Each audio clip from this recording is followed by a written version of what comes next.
Hey guys, this is PSVR Gamescast, not live at all. We're following up on what I thought was a really great episode. We had a lot of fun the other day on talking about No Man's Sky and talking about all the great PlayStation VR news of the week, all those PlayStation 5 rumors. Oh wait, no, we didn't talk about that at all. And of course the second half of that show was all the top 20 list. But man, it ended with a whimper instead of a bang, because the voting process got a little bit screwed up, and basically we just said, hey, you know what, behind the scenes we're going to have to take care of this ourselves, otherwise we're going to be here for 7 more hours. And now that we've gotten a little bit of sleep, a little bit of pizza, and a little bit of coffee, we're back, and we're going to figure this shit out together. Obviously, we're not doing this live, but we are doing this, and we wanted to share it with you. Hopefully, it's worth watching. Hopefully, it's entertaining. As always, I'm Brian Paul from this channel right here. All the way to the far left is AJ from PlayStation VR Underground, and also this channel right here makes all sorts of cool little lists and tips and walkthroughs. AJ, what's up? How's it going? Good, man. That's probably the hardest thing that to answer that you ever ask me is, how are you? And I'm just like, every week. Amazing. It's like, that's such a default bullshit answer that I give you every time. Like, it's as if you didn't know I was going to ask you. It's like right. I'm never prepared for that. I just always feel good, man. And I always love bringing my energy and my positivity and, I'm going to use it as a weapon against you two today. God, I hate you sometimes. All right, I'm always so happy and positive. Just I know. I always feel terrible, AJ. Fuck you. Right. Dave, how's it going, man? In the middle, Dave from Dave Station. Terrible. Worst day of my life. I got barely any sleep. My stomach feels weird. I need more coffee.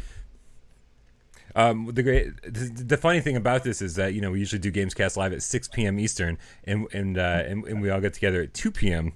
and it really feels like 4 o'clock in the morning right now. It feels like we woke up at the crack of dawn, and like we're just trying our hardest to do this hours and hours earlier. For normal people, I think it wouldn't make much of a difference. Apparently, for AJ, it doesn't make a difference. But for me, I feel like I'm running. How dare you call me normal? I think you're the closest we got on this show. Yeah, probably so. Cool. All right, you guys. So we've taken a step. We've taken a step back. We've taken a look at the votes. We've taken a second to kind of revamp our own top 20 lists, or at least one of us has. Mine is identical. I'm pretty happy with the list as it was. But we're gonna go through real quick and talk about our. We're gonna start with our top 5s. We're each going to list our top 5s, and then we're going to figure out what belongs in that bracket. Whatever doesn't get in that bracket needs to be pushed to the next bracket. We fight until we have 20 games, and then we'll put them in a nice little order for you. Again, thank you to everyone who voted. Thank you to everyone who participated. Again, it didn't go the way we expected, but it wouldn't be without Parole if it went the way we expected. Next time, we're going to have this voting process down. And also, don't forget that the 2019 PSVR Award Show is coming up very, very soon, and you will have 100% control of the winner of each of those categories. So I'm glad you guys joined Discord. I promise you it's going to be worthwhile. Also, if you join Discord just for the voting, stop in and say hi, because it's fun to just hang out and talk there. Yeah.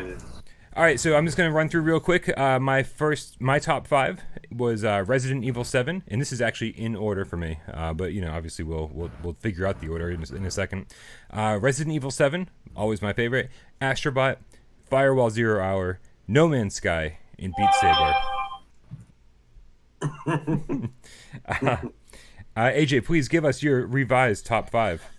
So this has been a little bit revised, going on both the voting feedback, and it still needs a little bit of work, which we'll get to, like you said. But essentially, number 1 is Astrobot. Number 2 is Resident Evil 7. Number 3 has been changed to No Man's Sky. Number 4 is Firewall, and number 5 is Beat Saber.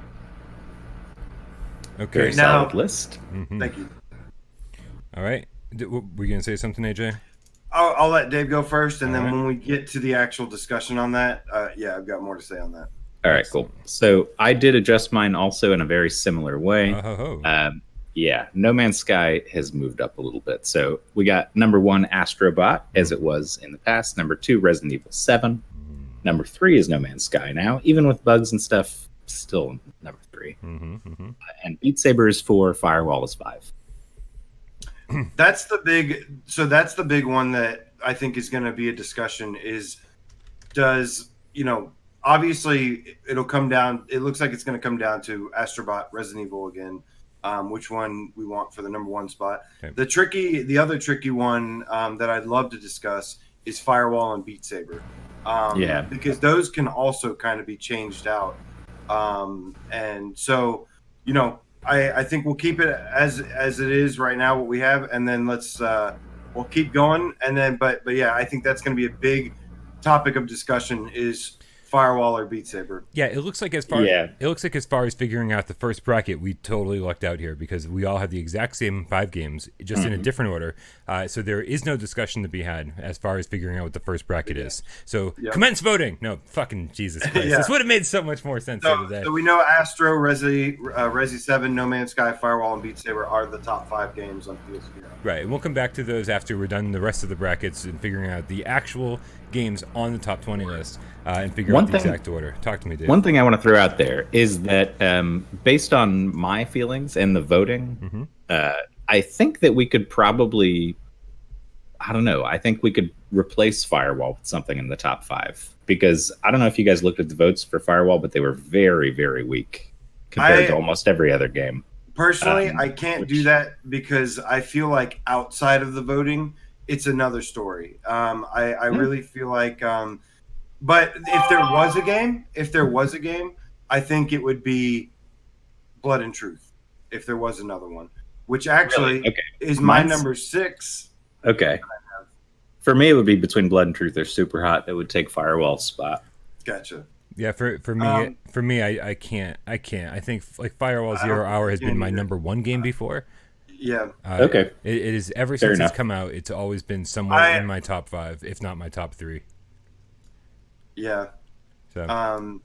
It was 3 before No Man's Sky knocked it down, but Dave, we will get back to that and see whether it's Firewall or Beat Saber that needs to be that number 4 slot. I think is the main. Argument. So Brian, what's your number 6 through 10? All right, 6 through 10. I've got my favorite launch title and still one of my favorites, Rush of Blood, followed up with More Blood with Blood and Truth, and then it's the Persistence, my favorite non-Spelunky roguelite, Wipeout Omega Collection, and then Five Nights at Freddy's.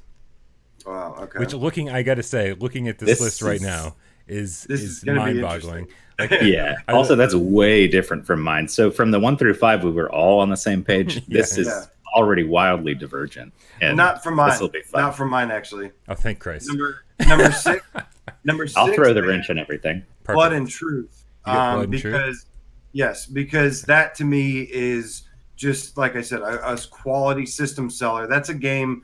That's a kind of game that is like, I feel like is like, this is why VR is a thing, is because it puts you in the seat of an action hero and experience that. Good. It's not perfect, but anyways, number 6 is Blood and Truth. Number 7 is Rush of Blood. So that's, flip flop those with Brian. Okay. Number 8 is Super Hot. Number 9 is The Persistence. Mm-hmm. And number 10 is actually Moss. Aha. Okay.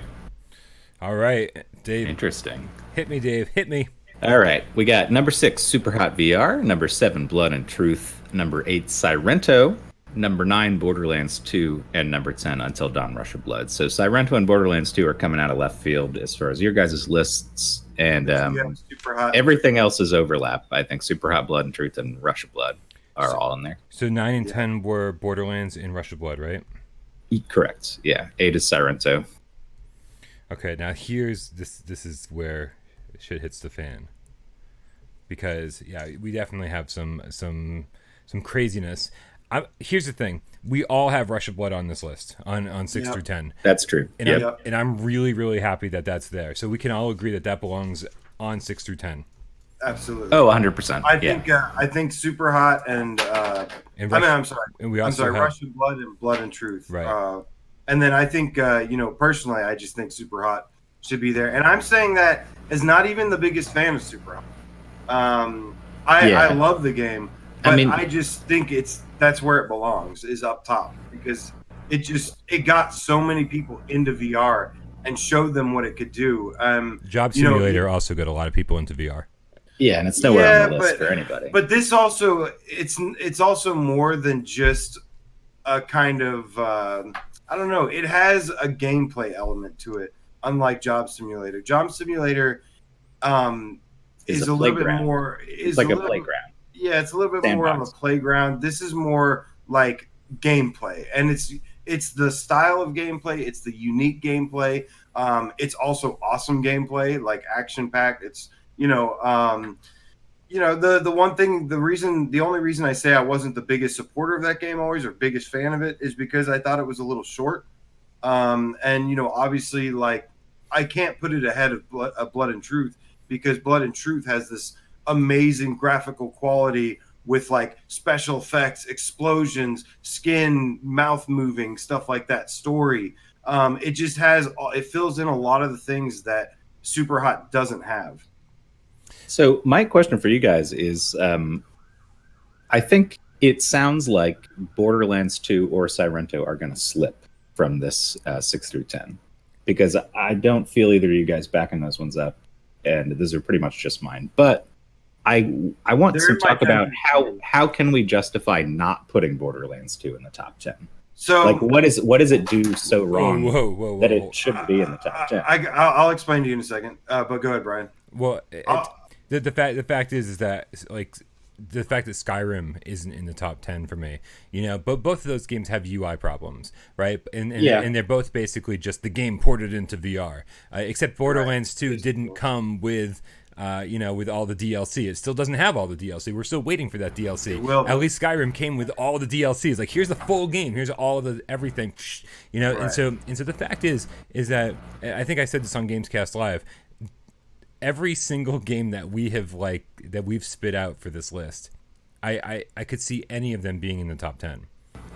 And I think we're talking about the best of the best. And so at one point, I think Skyrim and Borderlands needed to be in the top 10 to say, look, we have full-fledged games. We have these games that are, look, it's not just these 3-hour experiences anymore. But now, and I think that moment has passed for Skyrim, but it hasn't passed for Borderlands yet. It's still too early to say that we're there for Borderlands. I'll tell you why I feel that about Borderlands. Look, first of all, Borderlands is on my top 20. I think it is one of the top 20. Oh, it has to be in the top 20. It has to be. It has to be. But there are a couple things. Number one, like Brian said, it is an old game that was ported over. I think adding the aim support was awesome. That helps. I got to be honest with you.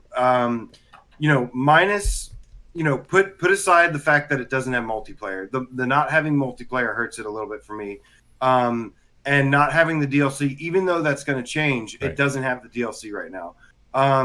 That's not the big deal, though. The big deal for me, the reason I pushed it back, is because, honestly, I'm with you in that I like loot and stuff. But I felt like for the majority of my 20-hour playthrough, I felt like at some point, maybe about 75% through it, it started to feel a little repetitive and like and I was just playing the main storyline, and they did some great jobs by having some boss fights, stuff like that. But the gunplay, to me, even though there's all these different guns, I really didn't feel like a huge. They did a great job in having a variation of environments and enemies and stuff like that. But even though that, I felt like I was running into a room and shooting just, and there wasn't like, it's not like some precision aiming either. It's like you kind of just point and shoot. And I felt like I was doing that for the majority of the game. So I there's so many things I love about it. But I really feel like it just felt a little bit like repetitive is why I had to knock it down. Yeah, I mean, I don't think anybody would ever say Borderlands isn't repetitive, because if it's a looter shooter, it's gonna be based on a grind where you try to get loot and you kind of know the variables except for what loot am I gonna get. Right. Everything else is the same every time. So, but I can understand. That makes sense. Real quick, I think my thing's here. All so right. let's. Nice. So Brian, you said you had some things you wanted to add on Borderlands, and then I want to let Dave counter or add his points, and see how he responds. Well, so that was almost just. I mean, when you guys said what you said so far, I'm fine with it dropping. That's not a problem. So I'm not going to fight for it now. Just curious, like, why it fell where it did for you guys. Yeah, right. And the thing is like I still wouldn't put at this point, especially considering how, man, when you start comparing a game like Super Hot and saying, man, yeah, it's got the gameplay, right? It feels great to play it, but man, it just, for me at this point doesn't feel like a top 10 game for me. That being said, you guys both have Super Hot in 6 through 10. Yeah, I don't. And but as long as but Dave, if you're willing to slide the persistence into this, into 6 through 10, I will. That's a huge jump for me because it's 17 on my list right now. Wow, that is a huge jump. But it's a huge jump. But maybe at the back half of the 10, like 9 or 10. Dude, but I can see. I will tell you that Super Hot 17 for me. Okay, so this is the thing. So does neither of them get in? Yes. Well, I'm saying, but if both of them get in, I think they both get in. Then I think we can duke it out for the last slot. Yeah, okay. I think we need to duke it out for the last slot, and I think we can all agree that Blood and Truth, Rush of Blood, Super Hot, and the Persistence are in that 6 through 10. Okay. And we need to figure out the last one. So the differences here now are the games that haven't made the list for AJ. Wow, AJ, you're kind of killing it here. The only one that hasn't made 6 through 10 for you so far is Moss, and then Borderlands and Sirento hasn't made it for Dave, and now Wipeout and Five Nights haven't made it for me. Of all of those games, I'm actually willing to slide Borderlands back into the top 10 of all of those games. Okay. I was gonna say, yeah. I don't know. I feel like we could probably let Wipeout in the absence of Five Nights. I think Wipeout is more generally, well respected across the board by everybody. Loves Wipeout. So, how do you feel? I think that could slide in. I'd be willing to accept that, even though I don't really like that game as much as most people. I like it a lot, but I really feel like it missed out on a couple things. Two things in particular. For the controls, I would have really liked either HOTUS or move support, controlling a HOTUS or something, just to add that little bit of extra immersion. Yeah. And the other thing is the combat mode is on tracks, and you pass each other, you turn around. I would have really liked an open arena where you can have freedom to drive around and have combat on an arena like that. There are modes like that in Wipeout. It's not an arena; it's on tracks, but you can just stop and turn around in some of those games.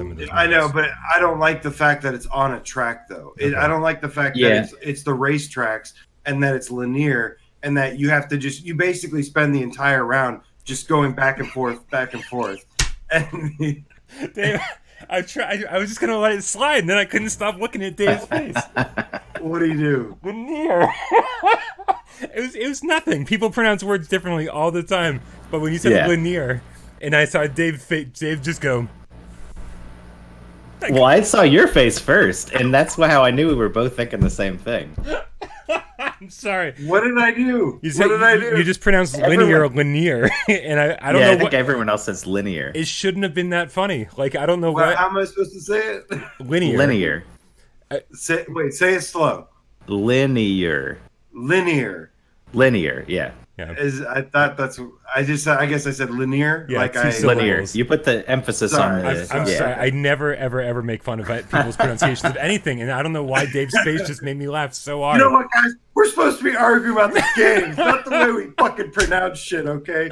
Fuck you guys. This is without Parole. Not only do we celebrate our differences, we make fun of them. That's fine. I'm just. I'm an idiot. I'm sorry. But yeah, So, dude, but the control thing with Wipeout, I'm gonna trump that and say, I prefer the fact that they said, you know what, here's a game that everybody already owns, and here's your free VR update, and it's unbelievably, I'm okay with it. It's one of the best looking patches ever created. I would rather have Wipeout than Borderlands 2, although I really feel like I could swap either one out there. I'm willing, because of the strong votes too from the Game Cats, and just from people in general. Just because it's not really for me. Yeah, Plus, I also really like the single player campaign. Yeah. Yeah. There's a lot to do in Wipeout. And plus, it's free this month. Like, if you don't have it, that'd be crazy. Yeah. All right, and it's I'm willing to let Sirento. I mean, I think you guys don't even think it's going to be in there anyways, but I'm willing to let that one go. No trouble. Borderlands, I would say, should probably stay if one of them's going to stay from mine that are outliers. Dave, but I have Borderlands in my 11 through 15, so we're about to have that conversation again in a second. Yep. So I haven't been pushing my stuff up as we go, but I should probably do that. So 6 through 10 is Blood and Truth, not in order. Blood and Truth, Rush of Blood, Super Hot, The Persistence, and Wipeout. That's right. I like it. That's right. And look, I had Borderlands a little bit at the far of my. It was a little bit further down. I'd be willing to put Borderlands 2 at number 11. But I have. Well, hold on a second. Let's figure. Let's say what our. Okay, let's say what they are because first. I'm with you. Well, hold on. What's the actual order of the 6 through 10? How we put this down? We didn't figure that out. Yeah, we're gonna go back to that. Oh, we're going back to it. Yeah, we haven't figured out 1 through 5 yet. We got to get the games first. I thought we did figure out 1 through 5. We know, or at least which games aren't making it. Because well, Firewall isn't even in our discussion about the 6 through 10, but it got dropped from the 1 through 5, right? No, it didn't. No, it's in the. Which one got dropped? No, we all had identical 1 through 5. All right, that was in the last. Sorry. Here we go. That was the trend. All right. All right, here we go. 11 through 15 for me was Borderlands 2, Skyrim, and by the way, guys, I'm still shocked at myself for not putting either of these in the top 10 because they are these big giant games. They are. Immortal Legacy, that should have been higher. Moss and Farpoint. AJ, give me your 11 through 15. I've got Skyrim, FNAF, Farpoint, Wipeout, and Borderlands 2.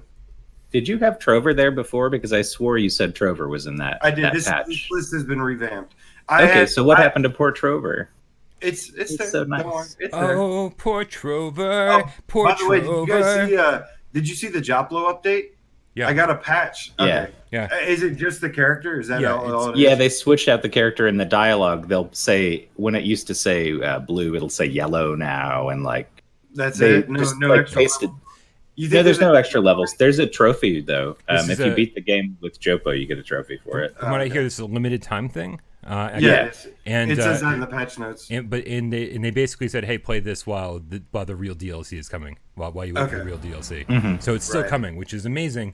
Man, I wish it was already out though, so we could put Trover higher on the list.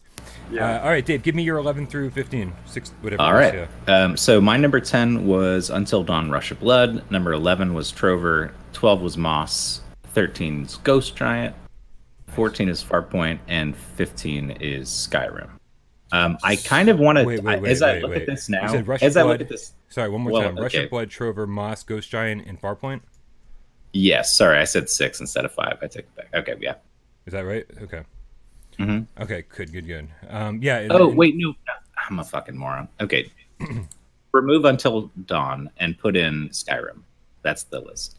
Okay. So the connection I'm seeing between here is Skyrim, Borderlands, Farpoint, and Moss. Those are the ones that are connected. I see that looks like we all three have those. So awesome. That helps make things easier. We have to figure out whether or not we want to put Skyrim or Borderlands 2 first, and then it looks like Moss and then Farpoint to me. Wait, so all four of us, or all three of us, how many of this are there? Skyrim, Moss, Farpoint. So all of us had. So Borderlands obviously has to be there because Dave had Borderlands on his 5 through or 6 through 10, and then you and I both had Borderlands on our 11 through 15.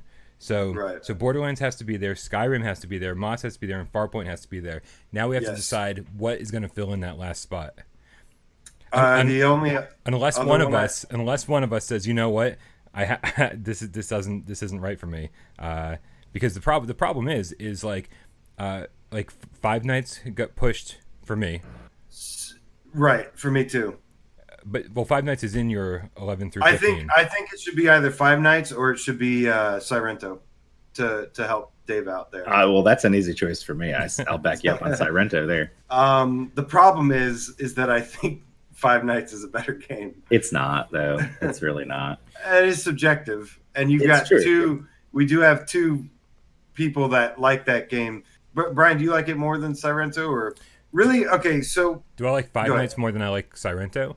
Yes. Yes, because Five Nights made my top 10, and Sirento didn't even make my top 20.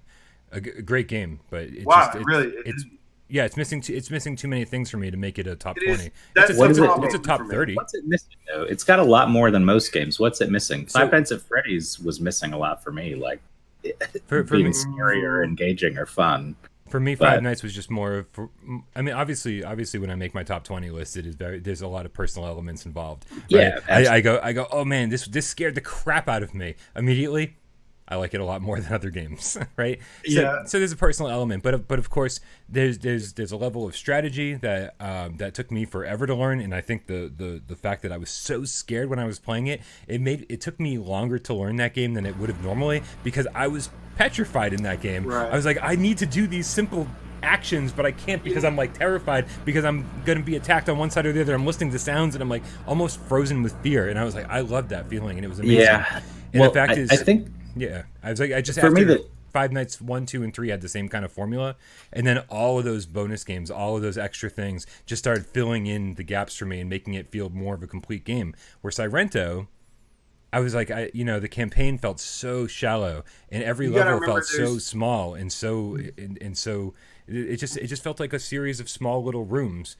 And all of the story was told to me. Isn't Five Nights at Freddy's a series of small little rooms where you sit and don't even move anywhere? Yeah, but the atmosphere didn't do it for me. It is a variety of mini games. There's also collectibles. Yeah. There's hidden endings. It's terrifying. It also has way better graphics. The graphics, because you sit in one place and you don't move, and it's all cartoon animatronic characters. The gameplay with the moves was still fun for me, though. I enjoyed the gameplay. It's a series of scares. It's all designed to scare you. And but the problem for me was that I never got scared. So I bounced off entirely, because if you're not scared, the game is boring as shit. Yeah. It's not fun. Yeah, and so Sirento doesn't have that potential of like, if you don't get scared, you won't like it at all. Like Sirento has something that it also has if you don't like the gameplay or if you get sick, you can't play it. It also the reason I have FNAF ahead of Sirento is because there wasn't if Sirento had like a cool story, like a campaign to it, I probably would have. I mean, you guys know the Five Nights plot is trash. It's like ridiculous. It's barely. It's not trash to me. I mean, I enjoy it. Listen. It has a lore that literally carries the series. No, the lore is. Everybody has routinely decided, like collectively, that this dude just made this shit up off the top of his head, and the lore doesn't even make sense. Wait. But you can't give it props for having shit that you just slapped together in an afternoon. He didn't slap together. He used community feedback and to shape his own lore. What the fuck? That doesn't make any sense. That sounds like a guy with no ideas. Listen. I don't care what happens behind the scenes. I'll tell you from my experience. If I'm in one game, I am a cyber ninja. And I'm slicing people up, and that story in that game is garbage.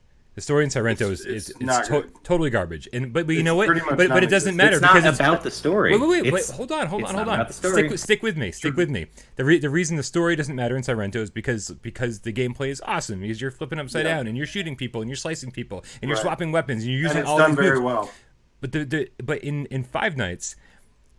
I know maybe if you look into the lore and you look into all the stuff and you look behind the scenes and you find out what whatever his name is, what's his name? I forget already. Yeah, it's and basically like, but the fact is, Scott what?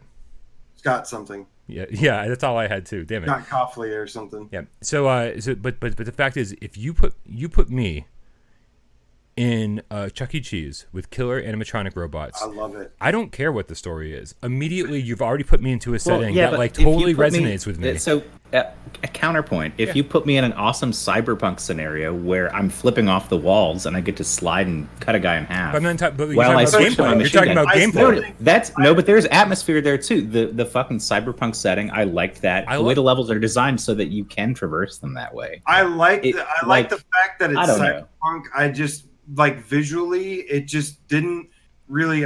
It's not as polished, but dude, who do you think?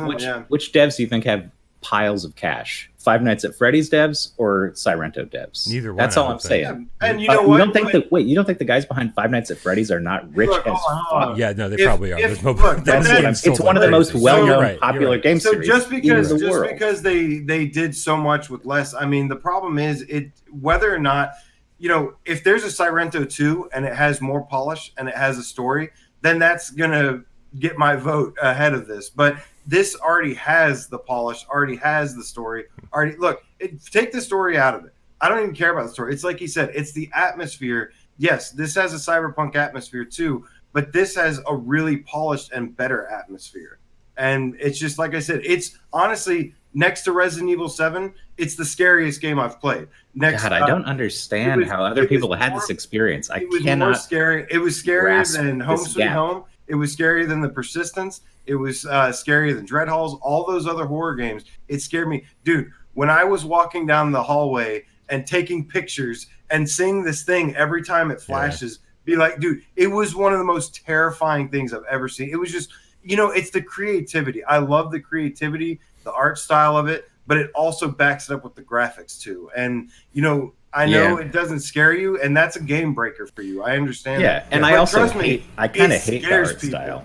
Okay. I love art style is a huge turn on. I love it. I love it. Man. It's like cheesy like you said, and it's like he said. It's I mean, it's a little silly and stuff, but it's also that almost adds to the creepiness because you're taking these innocent child things, and it's like how Resident Evil 7 scary clown shit I don't care for. So why should I care about other scary kid shit? So that's the thing, Dave. Is like usually during this top 20, I knew we were gonna like have some arguments and really have to defend our position.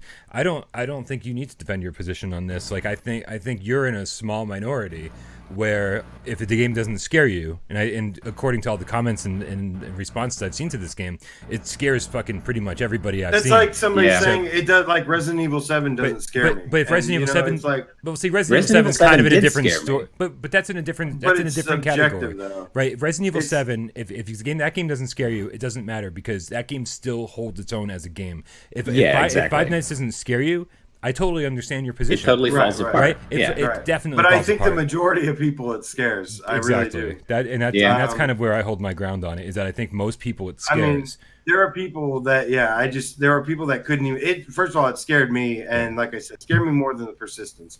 And the Persistence is set up to be like a more serious game. And it's still, but the reason the Persistence is so high is because the gameplay overall is just superb.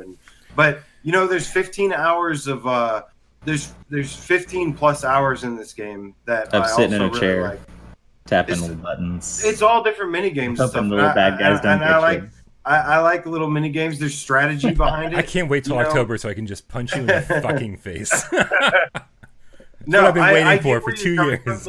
I get where you're I'm not coming if you're going to punch me in the face. I'm staying here. No, I'm not trying to get punched. Dave, I'm bringing you understand, but chocolates and flowers.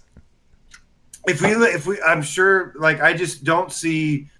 I just feel like FNAF is a much bigger thing than Sirento. I think Sirento is a smaller audience like myself that really like it. But I don't see it reaching out to as many people as as FNAF does. FNAF has a connection with a lot of people. There's a reason it's so popular. Here's the thing. Because it's fucking kids and YouTubers, dude. That's why it's popular. Anyways. I mean, I enjoyed it. God damn it. I'm a kid and a YouTuber, apparently. Yeah, so I love this game. You know, regardless of... I guess half of that is true. You know, who the people... You know, Firewall appeals to first-person shooter-only people. It still doesn't affect that. It doesn't make it a bad game because of that. It applies to that crowd. Yeah. Okay, so listen, here's the thing, right? I don't have Sirento on my list at all. I've already told you guys that, and of course, if anybody doesn't remember me saying it from GamesCast Live, then I just want to remind everybody that just because I gave Sirento an amazing review and said I love this game, right? And I do love it. It's just for me, it's like top 30, not top 20. So I am willing to add Sirento to this list and include it in the next section if, Dave, you bend and give us Five Nights in this category. It's not even a matter of bending or breaking on this. I knew that this was getting in, regardless of what I said. I just wanted to kind of note I think it has to be and just have another perspective here and say, maybe you're going to fall into my camp if you think you might not be scared and you don't like the art style. Maybe don't consider it as your. I think we need to put it at maybe. I think we need to put it at the top, like maybe number 16. I think we need to put it like number 16. FNAF? No, Sirento. Right. We can deal with that later. Yeah, that's fine. I'm fine with that. I mean, I know I'm in the minority. We have every time I think about it, I know. I'm sorry, man. So 11 through 15 is Moss, Skyrim, FNAF, Farpoint, and Borderlands 2, and that's the order. And we're gonna have to figure out that order. All right. Which I think that's pretty solid, actually. All right. That was really the first. Struggle. Wait. So did Trover not come into play there? Did you not say Trover? Trover is not. Trover didn't come into discussion. I've got Trover up next because that's my number 11. So I kind of want that one to be somewhere higher than it sounds like. Okay. But hold on. But AJ and I have not had Trover on our list yet. But he used to, and then he changed it right before this. I'm not sure why. Trover went down so far. No, Trover was in your 11 through 15. Yeah, I know. The reason look, you cannot reference that at all. Like that, that was a mess. I didn't even know what was going on. I also said, "Here they lie" in that this GAMESCAST. Like I had no idea what was going on. I literally did not. So forget anything I said about that. I'm gonna reference some of that, but I just. You're like taking hits of salvia the whole time or something? No, I was taking hits of mass confusion. Gotcha. And also, I lost my list midstream somehow. I thought you had like 4 lists at some point. It was a mess. I had a bunch of papers with notes and games on them, but I lost the one that had my order and stuff, and a lot of my points that I was going to make, and it was just a mess. I just realized we're in big trouble. Why is that? Because there are so many good games for this last section that we're going to have to kick a lot of good games out. Yeah, I know. Yeah. I'm ready for this because can we revisit what the 11 through 15 was? Because I kind of missed a couple of those when you were saying. What is our 11 through 15? Skyrim, Farpoint, Borderlands 2, and FNAF. Okay, so have you guys not said Ghost Giant yet? Nope. I have not in seen any Ghost fashion Giant yet. Not yet. Okay, all right. So I have a feeling I'm getting 2 kicked out. Dude. This 15 through 20 is the one that is the only part of my list where it's like I know something. Well, I think almost every one of them is going to get kicked out because we still have ones from the previous sections that we want on the list that we haven't got on the list yet. Yes, Trover is huge for me. Ghost Giant's huge for me. Immortal Legacy is huge for me. That was on my 11 through 15. Exactly. So this is where the real battle begins. Yeah. Okay. Yeah. Exactly. No, I like this, man. I like this. This is like I said. Well, Brian, go ahead with your 16 through 20. Absolutely. I just want to switch the trailer because I keep forgetting to switch the trailer. Here we go. New trailer. Actually doing the full production here. I didn't realize you're running the trailers and stuff. Something interesting to watch. No, it's not. I'll be honest. It has. I haven't been doing a great job about it because I've been too involved in the conversation. But yes, and because it's 4:00 in the morning. I don't know what's going on right now. Okay, right here we go. 16 through 20. I've got Trover Saves the Universe. I've got Super Hot, which we've already taken care of, thankfully. Oh, I'm so happy about that. Everybody's Golf, Table of Tales, and Ghost Giant. Ghost Giant made number 20 for you. I've got Table of Tales. It almost didn't make the list, Dave. It was really, dude. I was looking at Static. I was looking at Static, which didn't make the list. I was looking at Tetris Effect, which didn't make my list. I was looking at Sirento, which didn't make my list, and I said Ghost Giant above all of those somehow. Yeah. So my 16 through 20 in order is starting with number 16, Sirento, Trover Saves the Universe, Ghost Giant, Catch and Release, and Red Matter. And I have a feeling Catch and Release, like I said, Catch and Release and Red Matter are easily on the chopping block. So on the chopping block. Yeah. All right, Dave, give it to us, man. Give it to us. All right, so my first 2 here we've already taken care of, I think. So my 16 is Wipeout. My 17 is The Persistence. Those are already spoken for, right? Okay, right. So I'm going to replace those with some other stuff that we didn't get to yet. So I'm going to say my 16 at this point, I guess. No. Yeah, I wouldn't recommend that because you're just going to make it even harder.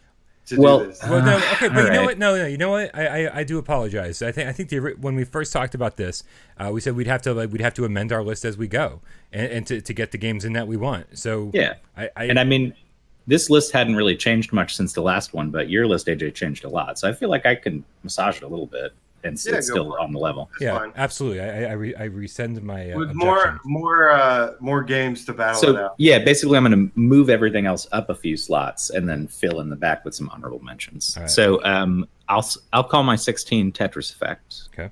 My 17 to the top. Mm-hmm. Nice. 18 Static. Okay. And then this is when we get interesting. I'm going to say Everybody's Golf for 19. Okay. And fuck, I'm so torn. I can't decide between Thumper or Polybius for my 20, but I want one of those two on there. I would say Thumper. Thumper is more polished. Polybius is fucking bonkers. It's hard to say. They both run at 120 hertz, which is crazy. I honestly don't really like Polybius that much. So I know a lot of people bounced off it, but it's such a cool thing. I'm going to try to push that off. If you do Thumper, I'm still going to try to push it off. But I know. It has. So in conclusion, Res Infinite. Oh, actually, I would put that above Thumper or Polybius. No. Look, I love Res Infinite. It was my favorite one of those rhythm games. Yeah. No, it's not going on this list. It's my favorite. What the hell's wrong with you? It's my favorite of three because it's not about necessarily just what I want. It's about what people like in general. Not many people give a shit about. Dude, Res is a fucking timeless classic that people for decades have said, I love this fucking game. So then Tetris. Mizuguchi is one of the fucking most well-renowned you don't get Tetris and creators. You get one of the. I don't get Tetris and Res. Okay, because they're both incredible games, they shouldn't be on the list. I get you can put whatever you want on your 16 I think Res is just too dated. Look, again, of Thumper, Res Infinite, and Polybius, Res was my favorite. But it's too dated. People don't really care. The area, if there was more Area X, then I could justify it being there. But there's only one Area X and then it's over. And the rest of the game is fun, but it's just nothing that special. It's pretty. Dude, I can't believe you could say that about Res. Like it, man. That's sad to me that you could say it's nothing special. It's like you can say the graphics are dated. That's the graphics are dated. They're pretty basic. If you think compared to Area X, I can see that. But Area X is not that much different from regular Res. So if that but the rest of it sucks, how does that work? I think Area X looks worse than the rest of the game. It's cooler because it's open, like an open section, but the rest of the game looks super sharp and polished and crisp. I can't. Like I said, of those three, it's my favorite, and I still can't put it on the list. I would say, all right. Well, then my number 20 is Doom VFR. Then Doom it is. All right. Okay. I like Doom. So I think all of us agree that we have to have. Obviously, Trover needs to make this list finally. Yeah. Right. I think Sirento and Ghost Giant as well. Sirento is. Do we not? I think based on where you guys put Ghost Giant, I gotta stand with Dave in that Sirento needs to be on this top 20. Okay, for some reason I thought it made the last section. It didn't. But the thing is, if we keep Sirento on, and if we keep on, what was the other one you just mentioned? Trover. Yeah. Sirento and Trover are the only two that I feel need to be on there. I love Ghost Giant, but I don't feel like it has to be there. I feel like I was about to say, based on your guys' lists, Ghost Giant's probably going to slip, it sounds like. And that's fine. I don't want Static or Tetris Effect to slip, but... Yeah. I would probably rather have Static or Tetris Effect than Ghost Giant. And that's why I'm saying this. I really like Ghost Giant, and it sucks to say that. But for the sake of what other people like and what are just really good games, I know this is the thing I know is that Tetris sold a lot of PSVRs, believe it or not. And I think Static is probably one of the most underappreciated games. Maybe not even underappreciated. It actually has a pretty rabid following. Mm-hmm. It's just nobody really talks about it until you mention Static, and then they start foaming at the mouth. And they talk about, it's kind of Static is a lot like Super Hot for me. It's just something that, even though I'm not a puzzle guy, I don't care. I still think it's a must-have puzzle game. I know all my friends that tried it out when I let them try VR, they were obsessed with Static. And they actually it's so fun. They kind of messed up my experience of it, but that's okay when they had an amazing experience with it. And if you look online, people go crazy about it, just like they do Super. Yeah, no, I mean, when people ask on Reddit, what are the games I should get? Static comes up in almost every thread a few times. Like, I don't know who all these people are out there on the internet, but they love Static. Yes. So no, they really do. And I think for good reason. And Brian fucking loves the shit out of this game. He's had it. It won on the award show last year. I didn't vote. I didn't vote on the award show. Everyone else voted. That wasn't. But I've gotten to bat for Static 1,000 times, and every single time it goes on sale, we scream it from the rooftops, like, guys, it's $6. Buy the fucking game, right? Yeah. Guess what? It didn't make my list. And here's the thing, guys. As much as we all agree that Trover has to be in somewhere in 16 through 20. Yeah. The fact is that I am willing to sacrifice every single other one of my selections to make sure that Immortal Legacy gets on this list. Oh God, is this just to piss off Brian, did you notice something? Actually, totally. Did you notice that I didn't have Immortal Legacy on my top 20? I did, and that's why I'm putting the stakes so high on this that I am willing to sacrifice. The fact is that it killed me not to put Static and Tetris Effect on this list, because those are games that I feel like have universal appeal and that everyone love, but they're also not these huge things that resonated with me so immensely. Right. Like, I mean, they're awesome games, and I would have loved them to be on a top 20 list because I think they're amazing. But Immortal Legacy just was. Can we agree that Sirento, Trover, and Static need to be on there? I think Sirento is going to drop. It sounds like. It sounds to me like Sirento is going to drop. The only thing we can agree on right now is that Trover belongs on 16 to 20. That's the only thing I think we can agree on right now. Okay, so Trover is the only one that we can agree on. Man, Well, in that case, let's make Trover 16 and slot that in there, because all three of us agree it's got to be in there, so it's the highest spot. So we have Immortal Legacy, Static, Ghost Giant, Catch and Release, Red Matter, and Tetris. Tetris Effect, Table of Tales, Everybody's Golf. Yeah, Everybody's Golf, Doom. You guys are gonna really have to try and convince me on Everybody's Golf, because look, I like that game a lot, but I can't find the design. I've played like every single Everybody's Golf up until this point. This is the first one that I played it once, and like I really it was like such a good experience, like playing through it once, but after that, I just really have no desire to go back. I'll tell you what it is for me. It's kind of like Catch and Releases for you. It's relaxing. It's just this really kind of, you're playing against yourself, which is kind of a nice thing sometimes in a game, where you just like, okay, I'm just going to chill on this golf course. It looks great. The wind's blowing. There's a storm rolling in, and I got my annoying caddy here, and we're just going to hit the greens or whatever the fuck they call it. Hit the links. That's what it is. Yeah. I think that is done really well on Everybody's Golf. And we were talking about accessibility. There are so many people who wanted a golf game in VR for so long. Yeah. And the mechanics of this one, the physics, everything are really well done. The tracking is amazing. Yeah. Yeah. And so, I think people of all ages enjoy this stuff. Game. Like, you could throw a grandpa in this and you tell him 3 buttons and he knows what he's doing, and he's played golf and he probably kicks your ass, right. I think it's got that mass appeal in a way that something like To the Top doesn't have a mass appeal as much. Dude, leaving To the Top off the list, and it's so polished. Heart-wrenching. It is, but at the end of the day, we are trying to get rid of some of, like I said, these are To the Top is just a casualty of like, we got to slaughter some sacred. It's a casualty of not being like appealing to everybody, I think. And I, as much as it pains me to say, I really think it's just the textures that hold that game back.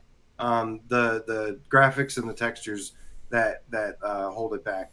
But in terms of gameplay and everything, it's got everything. It's got the full 32 levels. It's got the co-op, the racing and stuff. I have over 100 hours in that game, but I just don't think the game is for everyone. I really don't, and it really sucks, because I do think it could. There's a reason that it was on the last one at 15, but I think we're trying to move away from this. Let me ask you guys a very important question, right? I was trying to say that I will sacrifice everything for Immortal Legacy to prove a point how important that game is for me to be on this list. Yeah. Are you guys willing to sacrifice everything for a specific game in your 16 through 20? Oh, that's a good question. Shit, I didn't think I would have said this at the top, but maybe Everybody's Golf, actually. Yeah. My thoughts on that are kind of evolving. I know I'm willing to sacrifice other things for Everybody's Golf or Tetris Effect. I think those are my two that I want to keep on there in some fashion. Let me say something about Everybody's Golf, because since it is on my list too. And again, I'm willing to sacrifice it to make Immortal Legacy. The only one I'm not willing to sacrifice is Trover. That's the only one I'm not willing to sacrifice. But, well, we're not going to, because we already agreed it's number 6. That's already so on here's what I think. So if you really, say... Go ahead. If you say you're willing to sacrifice everything for Immortal Legacy, and I say I'm willing to sacrifice everything for Everybody's Golf, I think, can we say, are we okay with putting those both in there? I am, AJ, but we'd have to get AJ's permission. Let me ask you something, Brian. I need to talk to you about Immortal Legacy. This is going to be a hard talk. This discussion has been a long time. So, are you sitting down? Immortal Legacy. I'm actually on the toilet right now. Immortal Legacy is one of my favorite VR games ever. I've beaten it 4 times. I have the platinum trophy, but it does have some issues. It has. I'm angry right now. I'm like, why isn't it on your list, AJ? What the fuck is going on? The problem is that the game is so divisive. There's a couple things that hold me back from being like 110% in on this game, and one of those things is really the main thing. There's an issue. Cookie pie. Fucking love no, that girl. I don't know. There's only one thing that scares me about recommending this game to people, and it's kind of the hit detection when you're shooting. There's parts in the beginning, in the first 2 hours, where you shoot, and if it's near the rock, even though it's invisible, it hits that wall. Yeah, I've actually seen that. It's that little bit. It's little things like that scare me. I think the game overall graphically is like AAA. I think the gameplay is amazing. Yeah. And I think the faults are that hit detection thing, and I think the fault is the story, and maybe like the ending. But other than that, I love everything about that game. See, I love the story. I love the story, and you're talking about these. I like the story. I like the story, but I actually really love the story. Don't get me wrong. It's so goofball video gamey that I can't not love it. But you're talking about these minor faults, like the hit detection is like wonky in parts and blah blah blah. Dude, Everybody's Golf doesn't have multiplayer. It only has 3 courses. There's no real campaign. But that's not a glitch or a rough edge. Dave, that's a designed choice. They designed it that way. But it's Immortal Legacy wasn't designed to have hit detection like that. It's still something where you start the game and go. It is very minor though. Right? You start the game at Everybody's Golf, regardless of whether they designed it that way or not. It's still the game we got. Don't get me wrong, Dave. I love Everybody's Golf. I'm just trying to say, you're talking about a $20 game, and it delivers on so many levels for me that I enjoyed it so much that the second I finished it, I wanted to play through it again. Right? And it has issues, but okay. So what do you guys think of this? It so much. What do you guys think of this? Trover, Everybody's Golf, Immortal Legacy, and then I get my pick of Catch and Release. And then we do Tetris Effect. Hold on, Mr. Catch and Release. Catch and Release doesn't get on there. Wait. AJ's been saying for a month now that he's going to bat for Red Matter. Yeah, what happened to that? I like Catch and Release has 15 hours of gameplay, more than 15 hours of gameplay. It's relaxing. It's immersive. It's a very popular game too. It's I don't really see people. I've seen people before say, Red Matter is just okay if you're not a big sci-fi person, and I don't know, man. There's just more game to Catch and Release, and we already have these other sci-fi games. We have Farpoint, we have No Man's Sky, even Wipeout to some degree, The Persistence. There's a lot of sci-fi going on already, and Trover is actually a sci-fi game too. If you really look at it, I mean, you're flying around in a spaceship. It's just. I also want to have a good variety to this list, and I really Well, so the thing for me is that catch and release and everybody's golf hit that same note that you're talking about. If we put them back to back with each other, that's not diversity in the list. That's two games that almost give you the same exact feeling right next to each other in the back half of the list. That's the reason why I have an issue with putting it like that, especially Tetris Effect. But see, I like catch and release more than everybody's golf, though. Let me it's ask a more well, you do. game. I think Brian and I don't agree on that necessarily. Right? On catch and release being better than everybody's golf. I mean, the fact that I didn't put it on my top 20, even though it made the last top 20, I do think everybody's golf is, for me, I think it's a personal thing, man. If you like fishing, then you're probably gonna like you're probably gonna like catch and release more. I think they're both great games. But everybody's golf for me. But catch and release is a more complete game, though.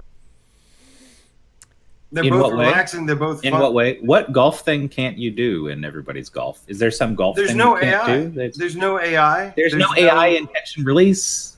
It's not supposed to have it. Yeah, there's fish. There's fish that you go against. Dude, you know that there are There's a lot of people who There's a lot of people fish. a lot of people don't go play golf against other people. A lot of people play golf by themselves. Yeah, but a lot of people play golf against other people. Of course they do.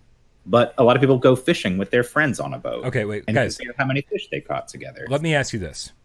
We all decided Trover belongs on the list. That is number 16.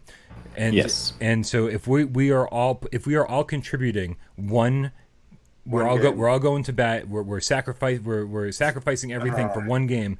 If I say Immortal Legacy and Dave says it's everybody's golf, and AJ says what? Catch and release? Either catch and release or red matter. Shit. No, wait. If my only one is, man, I kind of want to say Tetris Effect. I kind of want to say Tetris Effect. See, if you get one, then you have to pick one. You have to pick either Tetris Effect or everybody's golf. Sorry, my screen keeps going off here. But it's still going to be one more slot, guys. That's what I'm saying. There's still going to be one more slot, right? Okay. And then so what are you saying, AJ? That you're one to go to bat for? That you sacrifice everything else for if you have to? Catch and release or red matter. Also, I do want to say Sirento's not on this list yet. I don't think Sirento's going to be on the list. It's kind of crazy. It is crazy. Because even though I didn't put it on mine, I'm shocked that it's not making it. Right. Well, then we can reconsider that.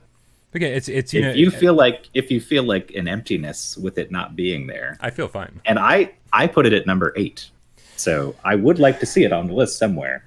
Yeah. But it sounds like a lot of other stuff is coming in here. Although it would keep the back half a little more diverse because it would do Tetris Effect, Everybody's Golf, Catch and Release. Any two of those three, like I said, it hit that same note. I gotta be honest, man. Like there's a little part of me that's reconsidering Immortal Legacy for Table of Tales, because Table of Tales is so good. I can't do that. I like Table of Tales way better than Immortal Legacy. I'll say personally. I know, but you haven't even finished. You haven't even played it. Because I bounced off it so hardcore. I didn't like it. Yeah, I did not enjoy playing it. I'm not going to beat a game dramatically, though. It changes dramatically right where you. But if I got to sit through 2.5 hours of a game, I don't like to get to the cool part that you say is really good. Most people really like the first 2 hours. I did. It was like Uncharted. Most people love it for that, the Uncharted feeling that it has. Yeah, no, and that's why I'm saying Dave doesn't have to beat the game to realize he doesn't like it. I fell in love with it right off the bat as soon as I didn't beat Five Nights at Freddy's either, but I'll talk shit about that game until I die. I don't care. That's fine. Awesome. Dave, in between your Tetris Effect and Everybody's Golf Dilemma, what would you say is the better of those games? Like, if you had to pick one of those to be on the list. If I had to pick one, it would be Everybody's Golf. But between Everybody's Golf and what? And Tetris Effect. But no, hold on. But I would say that I think more people like Tetris than Everybody's Golf. I think more people got Tetris. More people have played Tetris. I think Everybody's Golf. Yeah. Dude, I think Tetris Effect is so divisive that when you talk about it, you've got people saying it's my absolute favorite PSVR game of all time, and you got people saying this is fucking trash. This is just Tetris in VR.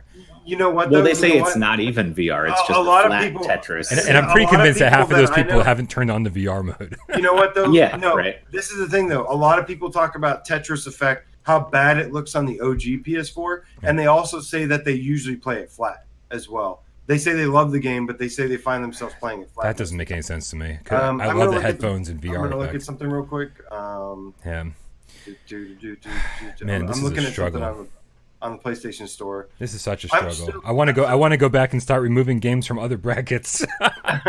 Right? I'm like, I'm like, I want Table of Tales instead of Moss. Sorry. Okay, let me be honest. No. Let me be honest. Let's start at the beginning again, guys. Let's okay, 1 through 5. In terms of Table of Tales, I have to admit, as much as I love that game, by the end of it, I was kind of just waiting for it to end, like wanting it to end. Oh my God. I was getting a little bored with it towards the end, and I love the way that it ended, but there was a point in that game where I got bored.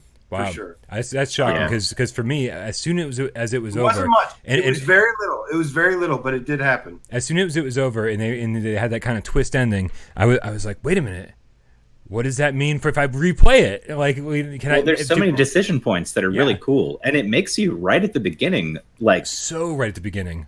It gets you in this mindset of like, these are important fucking decisions. Your character dies. You just choose somebody to die, like 5 minutes. Toss him overboard. Who's it gonna be? And I was like, whoa, he's actually dead? Yeah. Okay, let's go. I guess this is crazy. Yeah. And then once you beat the game, you're like, I need to replay it immediately. I enjoyed. And there is no other game like that on the list. Nope. I enjoyed 90% like of Table of Tales. I enjoyed 90% of it. But there, like I said, there was a part where I got kind of bored. You know why you got bored? It's because you picked the wrong decision branch earlier. You picked the less exciting one. That's on you. I don't believe so. I'm just kidding. I'm looking up something real quick. Man, dude, now the more you talk about Table of Tales now, I'm like, shit, that could go on. Can we? So I know we always do a top 20, and we say we're not going to do a top 25. Top 25? I don't want to. You don't want to do top 25? I just don't want to edit that much. It always takes me 14 hours to do a top 20 list. I can only imagine it's going to take me 20 to do a top 25. It's not actually that much extra work, but holy crap, man! You know what though? If we want to compete with Upload VR, who have been very, very nice to us. Very, very, very, very cool about communicating on Twitter and kind of including us into their family.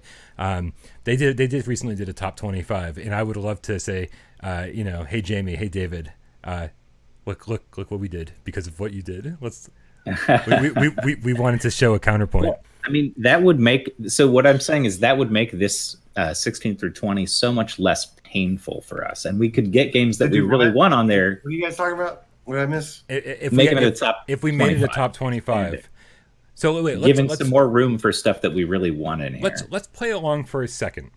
Oh right? God! After all that, no, hold on a second. No, we're not changing it. I'm just curious to see what a top 25 would look like since we're having the conversation. So I'm just saying. So it would be like in 16 through. So the next 16 through 25 would look something like Trover, Immortal Legacy, Everybody's Golf. It would probably be there'd probably be Table of Tales in there. There'd probably be Red Matter. Wait, so you'd rather have Red Matter than Ghost Giant, right, AJ? Ghost Giant would have to be in there because both of us had it in our top 20. I mean, it's in my top 20 too. I think everybody had it in their top 20. Did all three of us have it? I would rather put. I'd probably rather. Probably have what? You cut out there at the end. I'd probably rather have Red Matter than Ghost Giant. That's what I was just saying. But if we have top 25, I'm just saying 16, 17, 18, 19, 20, 21, 22. I like how after all this time, every time we said top 25, you said, how about top 50 as a joke? And now you're actually contemplating It's a little bit of breathing room. It gives us a little bit of breathing room. And there's so many good... Hold on a second. So I'm just saying 16 through 25 would be like Trover, Immortal Legacy, Everybody's Golf, To the Top. I'm sorry, Table of Tales, Red Matter, Catch and Release, Ghost Giant, Sirento, Static. That's already a top 25. And room for one more. 25 right there if we don't say anything else. And room for one more. Did you say Catch and Release or Red Matter? I said Catch and Release and Red Matter. I didn't say To the Top, but I didn't say Tetris Effect. You didn't say Tetris Effect? No. So that's our one. You said there was one slot. That's the one right there. That's the top 25. I'm gonna be honest with you. I don't like Tetris being on the top list. As a PSVR I'm game, gonna be honest with you. I still think we should do a top 20. I just wanted to see what that would look like. I think top 20. Yeah, I don't want to stray from that because I think I want to do a top 25 because you don't want Tetris anywhere on the list, or you just don't want to top 25 separately. I don't want a top 25. Brian convinced me it's all his fault.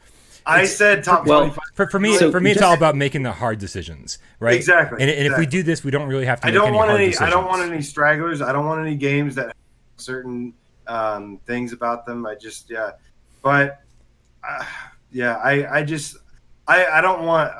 want Tetris Effect on there as a PSVR game. Why is that? Why are you so anti-Tetris? Like, this is weird. I haven't heard this from you before. That you specifically want a game not to be on the list. Like, I specifically would love for Five Nights at Freddy's not to be on the list, but you guys don't give a shit. So what I'm saying is, why should I care that you think Tetris is so bad? Again, like, in terms of my own, like, for my own personal preferences, it's because as much as I enjoyed playing through it once, I didn't really enjoy it after that. I'm also not the biggest Tetris guy. It's Tetris. What do you mean? It's not meant to be played once. I don't understand that means. I'm not a big Tetris guy.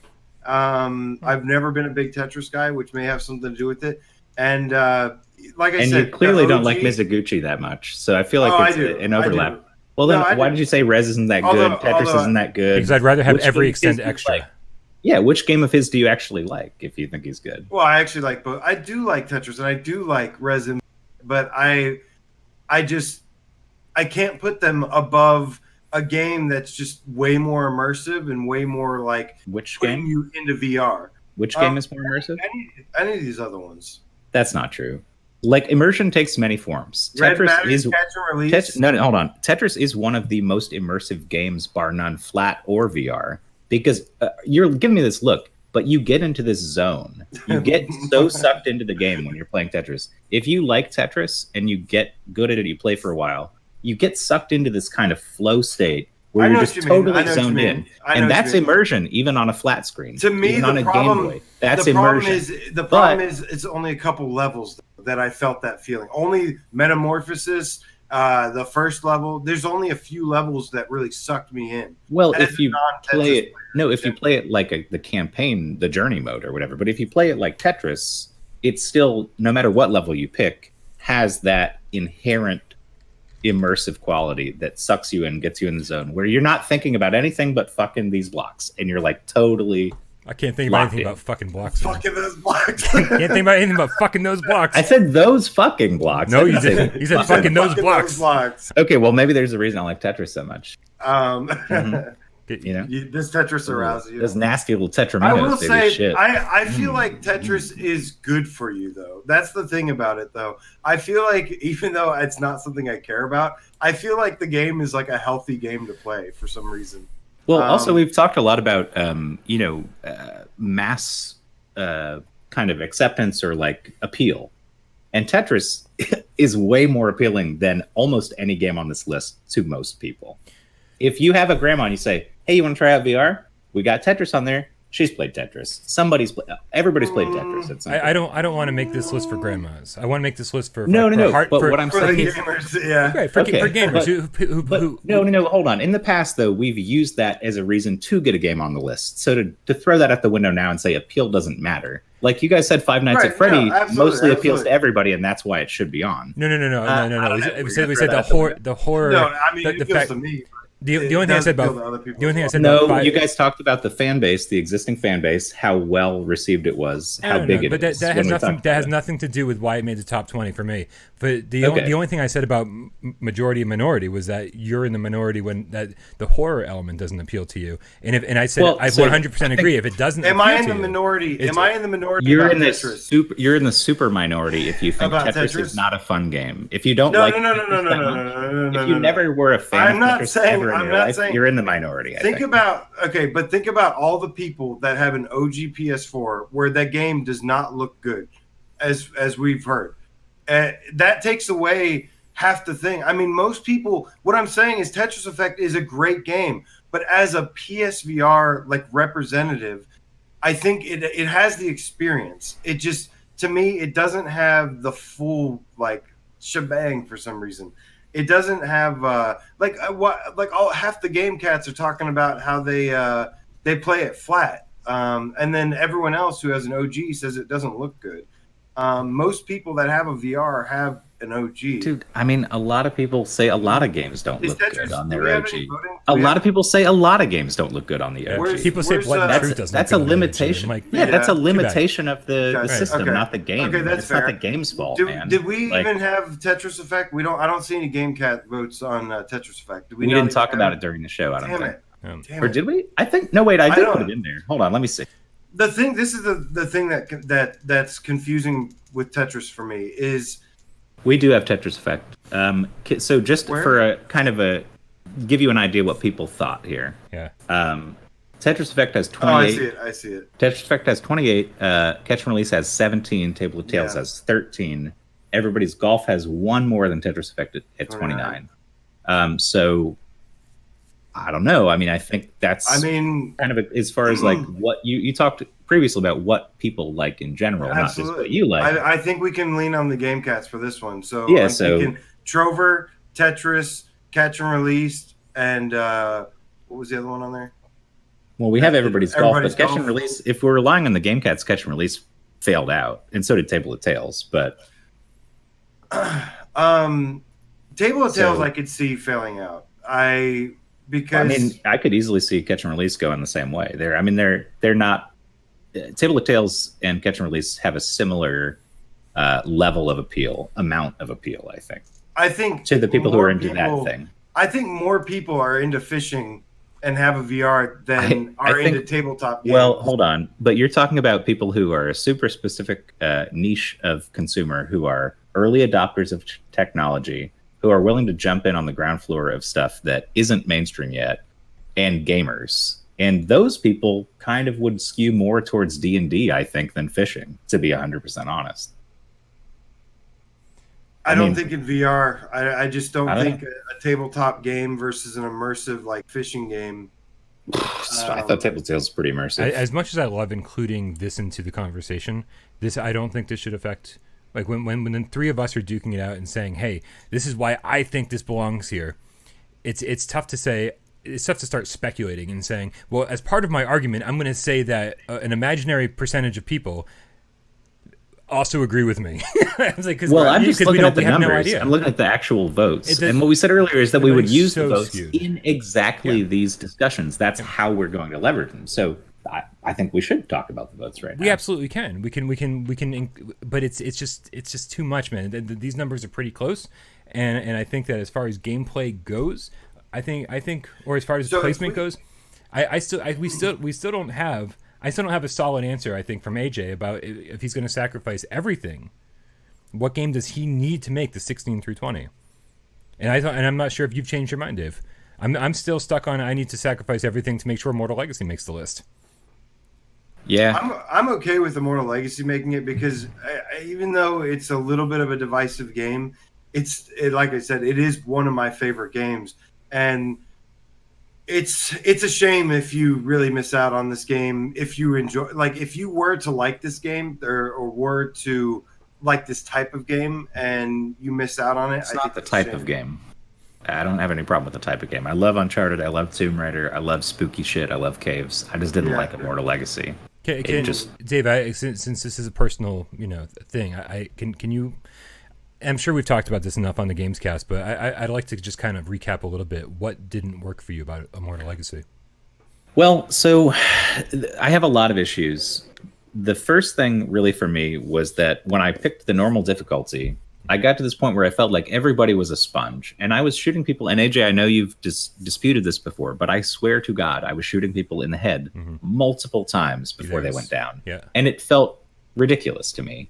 And this was within the first few hours, right? This wasn't the very beginning? This is within the first few hours. And the first boss, I didn't like the way that thing handled when you're doing the minigun. I thought that was really unwieldy and hard to use. And so that first boss fight, which should have been an introduction to the exciting boss fights of the game that will come later, here's how the mechanics work, I didn't like it. It wasn't fun to play. It felt like, okay, I know I have to hit these spots, but I'll sort of try and wrangle this thing. Oops, I died. I have to do this whole fucking thing over again. Okay. And so at a certain point, I realized, oh, maybe it'd be easier if I played on easy, or maybe I'd enjoy it more on easy because there wouldn't be spongy enemies. And beyond sponginess, nothing changes. I don't get the sponginess enemies, dude. I don't. So there's, dude, they are spongy. Well, They're spongy. We don't need to get into another debate about it. I do want to say that I just wish I could see it. If that happened to me, I'd agree with you. I've played through it 4 times, but it never happened. There are super armored enemies. Like there are. No, but he's saying every single enemy though. That's what I don't understand. That's what I'm saying. So I don't know what the deal is with that. If it was, as far as I know, because when he said that originally, I was like, yes, there are these one enemies. There's only 3 in the entire game though, so it wasn't a big deal. So that can't be what I'm talking about because it was a consistent. Yeah, because that's what I don't understand. Barely even ran into those guys. That's what I don't understand. If I can understand your frustration, if every enemy is a bullet sponge, right. The problem is I also had enemies shooting me through boxes. I could not manage the controls. Again, boxes, I couldn't figure out the cover system at all. Like people were saying, you have to physically crouch behind stuff. Right. But if I physically crouch behind a box and I'm getting shot through the box, anyways, not a wooden box. Who cares? What is it?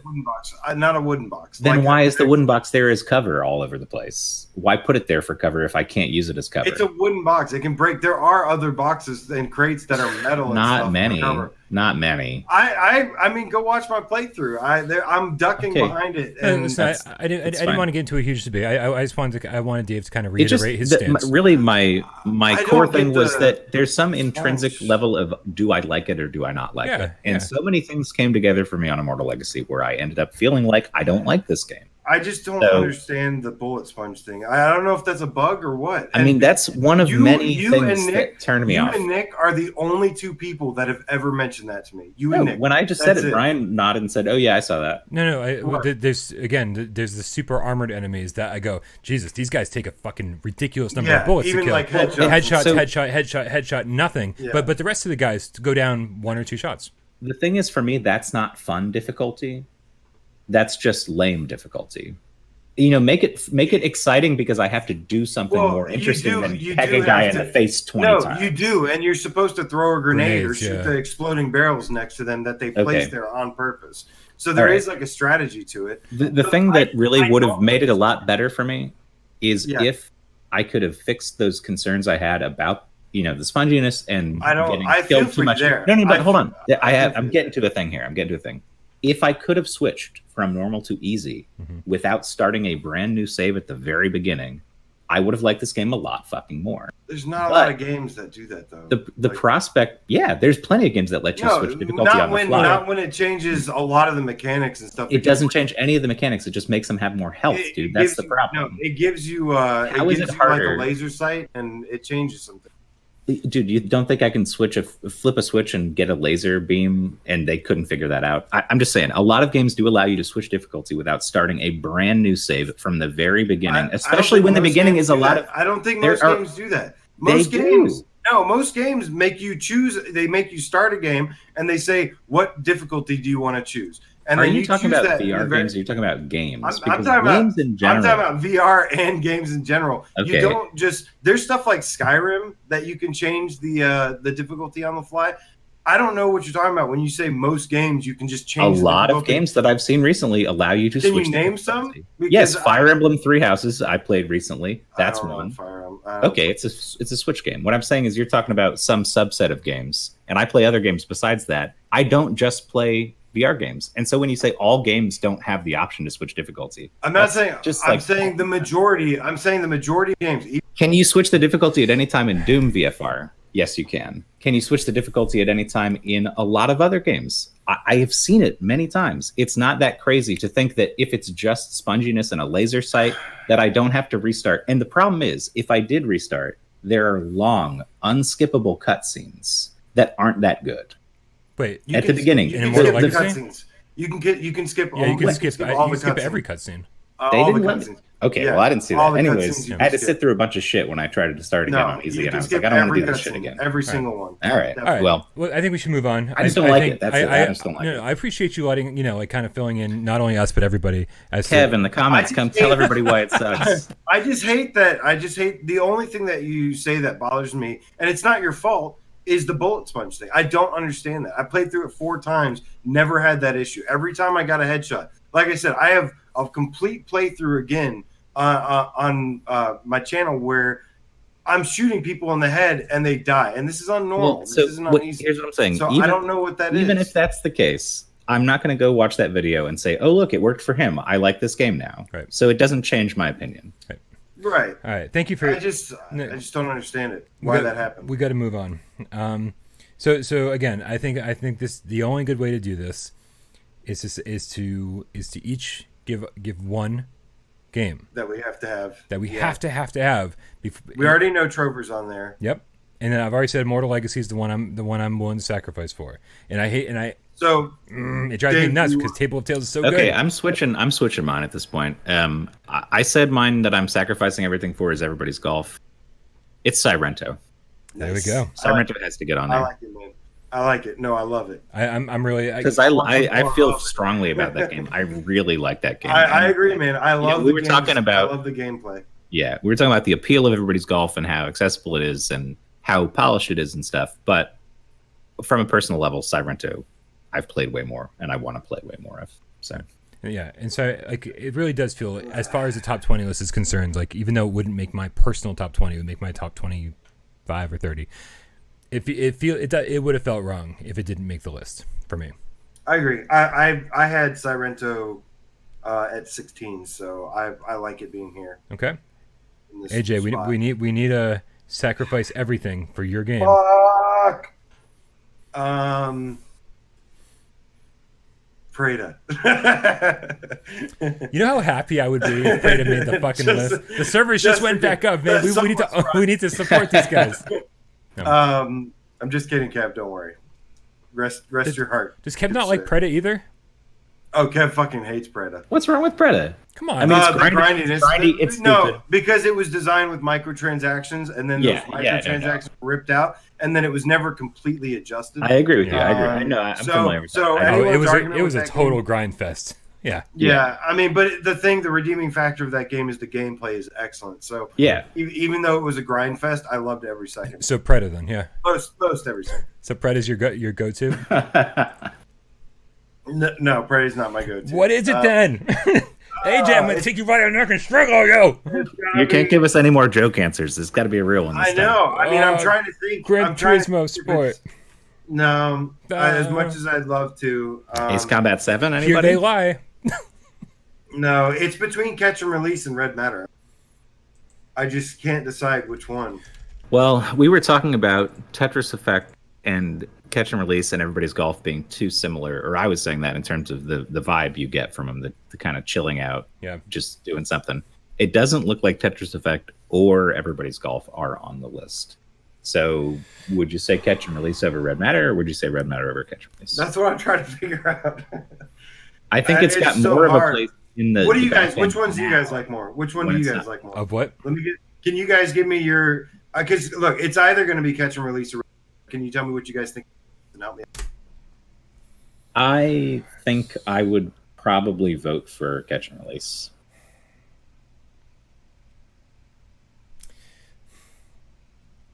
Yeah, I played through Red Matter twice, and I loved both playthroughs. I you know what? Catch and Release is a little. It's. Every time I drop into that just to capture a little bit of footage or something, I end up spending 3 hours with it, which is pretty much an entire Red Matter playthrough. Okay, and look, at the end of the day, too, fishing is something that's very close to me. I'm a Southern boy. I love fishing, and it's something that I used to bond with my brother over, and I enjoy fishing. And I think the fishing mechanics in it are fantastic. They're pretty accurate.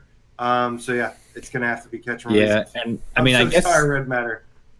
Yeah. All right, but we can still we still have one slot, right? So here's the thing. Now we have Everybody's Golf, Table of Tales, Red Matter, Ghost Giant, Static, and Tetris. That could all make that last slot. And what a fucking great selection of games. Unless anybody has one more they want to throw into the ring last second here. To the top is also a possibility. Doom, obviously, Dave had added to the list. I can't. As much as I think Doom is a great game, I feel like there's something about Doom that makes me go, oh yeah, because no one plays it with move controllers like they should, right? No, because with move controllers, it feels like a special game. It feels like they did something interesting and cool with the formula. If Doom had turn buttons on the move controllers and fruitful locomotion, bam, it would be right there for me. Without the problem is the move controllers work, but when you put it on a harder difficulty, let's say you want a challenge, they don't work anymore. What are you talking about? They don't work on Nightmare or Hurt Me Plenty. They don't work on those modes. Are you upgrading your slow time first, because that is the mechanic. No, right? I understand, but it just doesn't work when you can only get hit once or twice and you end up running into a wall or some shit. Get good, AJ. Get good. I'm saying that to the wrong guy, aren't I? Jesus Christ. I could just sign my death sentence. Okay, so listen, I'm just saying that Doom for me can't make the list because it just feels like if you play it with a DualShock 4 or the aim controller, it's Doom. It's Doom in VR. Well, that's why I like it, because Doom has been one of my favorite. Doom's one of the first games I ever played in my life. The most recent Doom is incredible. I like Doom 2. I like Doom 3. I like Doom 6. I'm reeling with you here, Dave. There's no bad Doom game. So is Doom a contender for the top 20 then? Well, I'm just saying that's why I mentioned it. It doesn't have to be in the top 20, but I fucking love Doom. So when you say it's just Doom in VR, I'm like, yeah, it's fucking Doom in VR. I don't think it is. I don't think it is just Doom in VR. I think with the move controllers, it's something special. But then when you switch control schemes and play it the way everybody seems to play it, it's like, it loses a lot of magic for me. Yeah. And it's flawed with the moves. It's close. It's so close, but I can't. I would even maybe put Killing Floor ahead of Doom. Oh, jeez, we didn't even talk about Killing Floor. I love Killing Floor, but not top 20 for me. If the graphics weren't I think it's so a better good. game than Doom, though. I think the reason I like Doom is because it's Doom. I think from a gameplay mechanics, from a gameplay, design, everything, I think Killing Floor is actually better. But I think because Doom is Doom and I love Doom, is why I love it. That's so hard to compare, because you say from a gameplay mechanics perspective, something is better than Doom. Any game that's a shooter wouldn't have those mechanics if Doom didn't exist. Doesn't matter. I'm talking about the current game. What I'm saying, Doom being Doom, sticking to a formula that everybody else perfected is almost its way of being original at this point. Like, just fucking, it's Doom. This is the thing. It's always Doom. That stuff was perfected from Doom, though. That stuff wasn't perfected and made over time and exists because of Doom VFR. Is what I'm saying. No, I'm not saying it is, but I'm just saying, I don't know. I don't think Killing Floor is just because Doom is Doom. I'm not gonna. No, Killing I Floor can't is put. better. I don't get that. I can't put. Right. I can't put. Killing Floor. Can we all agree then that up for the last slot is Everybody's Golf, Table of Tales, Red Matter, Ghost Giant, Static, and Tetris. These are. Is there any other game that needs to be in consideration? There's too many already. There's too many already. But we've included everybody's games so far. Like on as far as if you had to pick one of those, what would you? That's pick? what I'm saying. Yeah, let's throw our weight behind one of those each. Yeah. Table of Tales, hands down. I don't have to think about it. It's the most for me. It's the most original. And I know Static definitely is a very, very close second. But Table of Tales for me is just for me it's Red Matter. Okay. Shit. Okay. One more time. Give me the list one more time. No, give me the list one more time. It's not necessarily Tetris. Everybody's Golf. Which might I remind you almost sacrificed everything for moments ago. Table of Tales, Red Matter, Ghost Giant, Static, Tetris Effect. Kills me not to have Ghost Giant on this list. Yeah, I know. Ghost Giant is the one I initially want to throw my weight behind. I do agree with you on Table of Tales. I don't know if everybody will feel like it's a top 20 if they pick it up and play it. But that's similar with Tetris Effect too. So that's similar with Moss. Yeah. Wait, what? He's saying that he doesn't feel like everybody that picks up Table of Tales will think it's a top 20. And I said, well, that's the same with Moss. Right? There's people who don't like Moss, AJ. Sorry. And there's people that just don't like fucking third-person games in VR. So it's a lot of everything. Five Nights for sure. People that don't like Moss, are you sure? Who are these people? Oh my God! Have you ever read the comment section on Without Parole? Yeah, no. There's a lot of people who don't like Moss. They're crazy, but they don't like Moss. I'm okay with crazy people. I guess I'm gonna say this is so fucking hard, man. It's so difficult. Everybody's Golf. Okay, that's the one I'm putting my. Okay, so we have Table of Tales versus Red Matter versus Everybody's Golf. Can we? Do we have votes for any of these? Oh, let's see. That's Table of Tales. Ooh, Table of Tales got hurt in the voting department. Yeah. What did they have? What was numbers? It got 13 votes versus Red Matter, which had. I'm looking for Red Matter. Did we bring it up? No, that's right, because AJ's original list didn't have Red Matter, right? Yeah, I don't see it on here. Fuck. And no one. Yeah. Okay. There is no voting to consult. Oh no, Red Matter's here. I'm sorry. Red Matter got sweet. 24. Ooh. 24. Okay. Yeah. So what did Everybody's Golf got? I think you got the most. Did we bring up Everybody's Golf? Oh, where's Everybody's Golf? Yeah, we did. It had a lot of votes. Everybody's Golf does have the most in that group. What does it have? So it's got 29. Okay. Table of Tales next to it has 13. And then what was the other one we were just talking about? Matter. Red Matter. Red Matter has so 24. technically okay, I'm willing to, because of the vote and because I also had Everybody's Golf. Yeah, I had Everybody's Golf on my list. And I'm okay with that. I'm okay with it. We're all switching votes to Everybody's Golf. I think we're good with that. Yeah. Yeah. Crap. If we're agreeing, let's not talk about it anymore. Yep. Let's move on. What we had the GameCats vote originally for was to help us in situations like tiebreakers. This. But now, so thank you. But now I want to ditch catch and release. We have to figure out. No. Come on, we need to go back and revote. No. What do you want to? For a Table of Tales. I'm kidding. I had to sacrifice Table of Tales to get Immortal Legacy on there. Like this is all part of it. I would much rather have Table of Tales on there. If you decide at the last minute you want to swap them, and you get Table of Tales right where Immortal Legacy is. Over catch and release or what? That's a hard one. No. Oh, you meant over Immortal Legacy. Yeah, catch and release was AJ's Sacrificial Lamb, so like we can't get rid of that. That is solidified spot. There, yep. No, you went to bat for it, and we have to keep it, and that is awesome. I know I said I'd do it for Red Matter, but I'm still got 15 hours and can still go back and play catch and release. Right. And they're still updating it too. For all of these games that we said we were going to have to make really painful decisions to get on the list, I never in a million years thought that I was going to have to pick between Immortal Legacy and Table of Tales.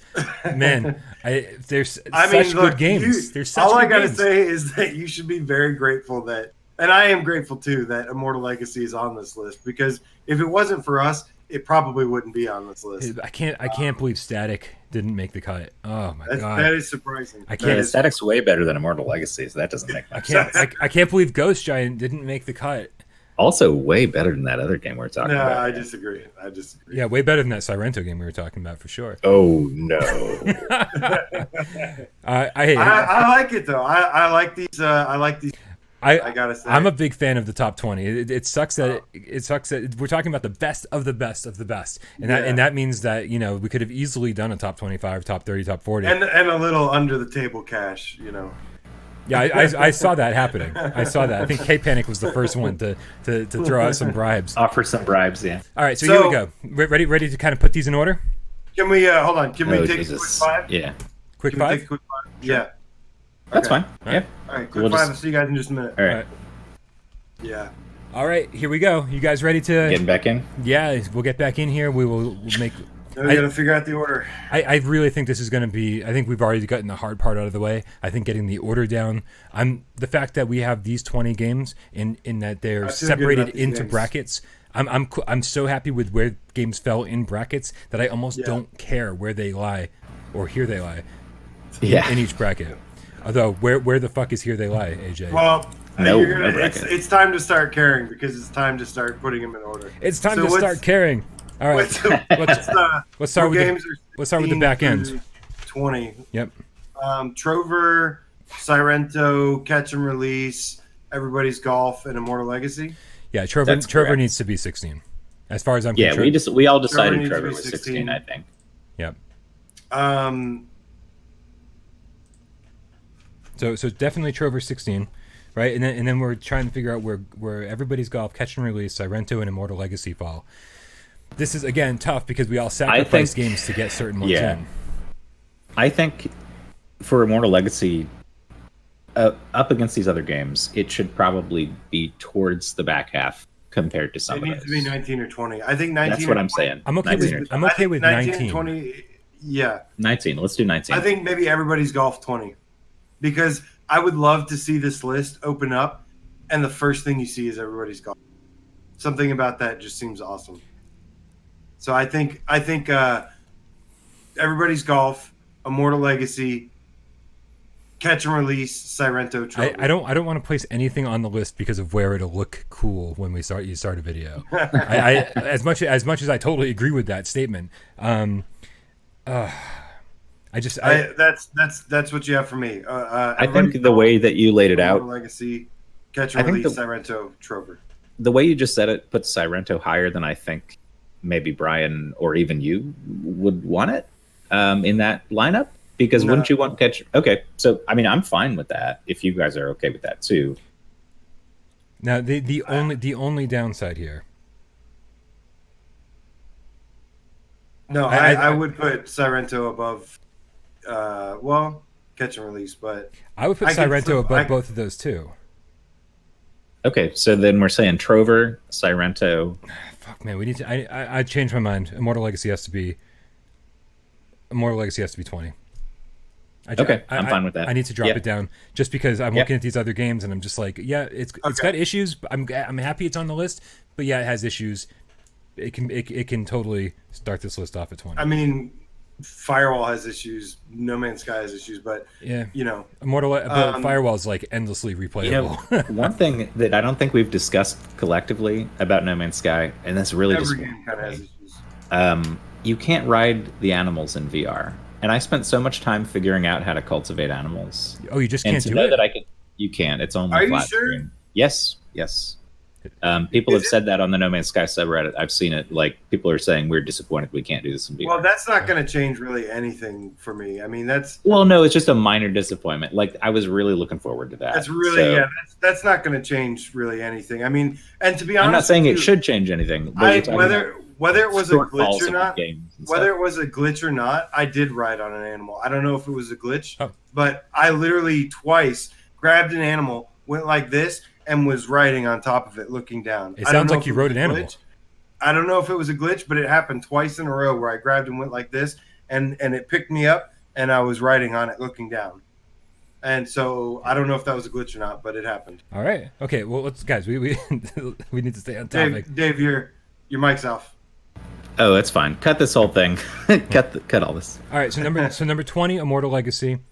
Number 19, everybody's golf. I feel like everybody's golf should be higher than catch and release. Like no, because it should. No, it should. Why though? It's missing core things that it needs to. What is it missing? Core things that it needs. It's missing AI and multiplayer. Dude, it doesn't need those things. What I'm saying is, it's not missing something if the game was designed with that in mind. Is catch and release missing something because you can't play with other people? I think so. Yeah. Because that's what you. No, okay, but what you're saying everybody says I want to play this on a lake with other people. Okay, so if that's an issue with catch and release too, you can't apply it selectively to everybody's golf and say catch and release is off the hook for that particular thing it's missing that I wanted to have. Nice. There you go. Hey, I didn't even notice. Fishing joke. No, I think that with golf, this is the first golf game in 25 years that hasn't had any multiplayer, that hasn't had a campaign mode. This is the first golf game ever, like in the history of video games, right? That's not true. A lot of older golf games were single player games. It's been 20 years since we've had no multiplayer. I mean, in a golf game. I played. I mean, Mario 64 had multiplayer. And it had AI. I still think that everybody's golf just should rank higher than catch and release, even with its shortcomings. I agree with you. The polish is there. I feel like I've definitely experienced a lot more jankiness with catch and release. You can't turn in the boat without causing some major issues if you're trying to catch a fish. Your reel just goes flying. The number of times I've just seen a fish go flying into the air for no reason. Yeah. The other thing is when I first started playing Catch and Release, it doesn't intuitively explain to you exactly how to catch a fish. So I kept not getting any catches until I figured out how to do it, which took hours. And you told me in my stream how to do it. And so I wouldn't have known if you didn't tell me. Exactly. So counterpoint, summer lesson in everybody's golf. What the fuck? That should not be in there. That is a waste of time. What are you talking about? The summer lesson stuff in everybody's golf. That is such a waste of time. You're talking about the little in-between things. Yeah, I hate that. I agree. It shouldn't be there. Catch and Release doesn't have some stuff that it makes you do that's ridiculous. Like everything is on point in terms of catching fish. There's a boss fish. There's little things you can do. There's animals you can photograph around.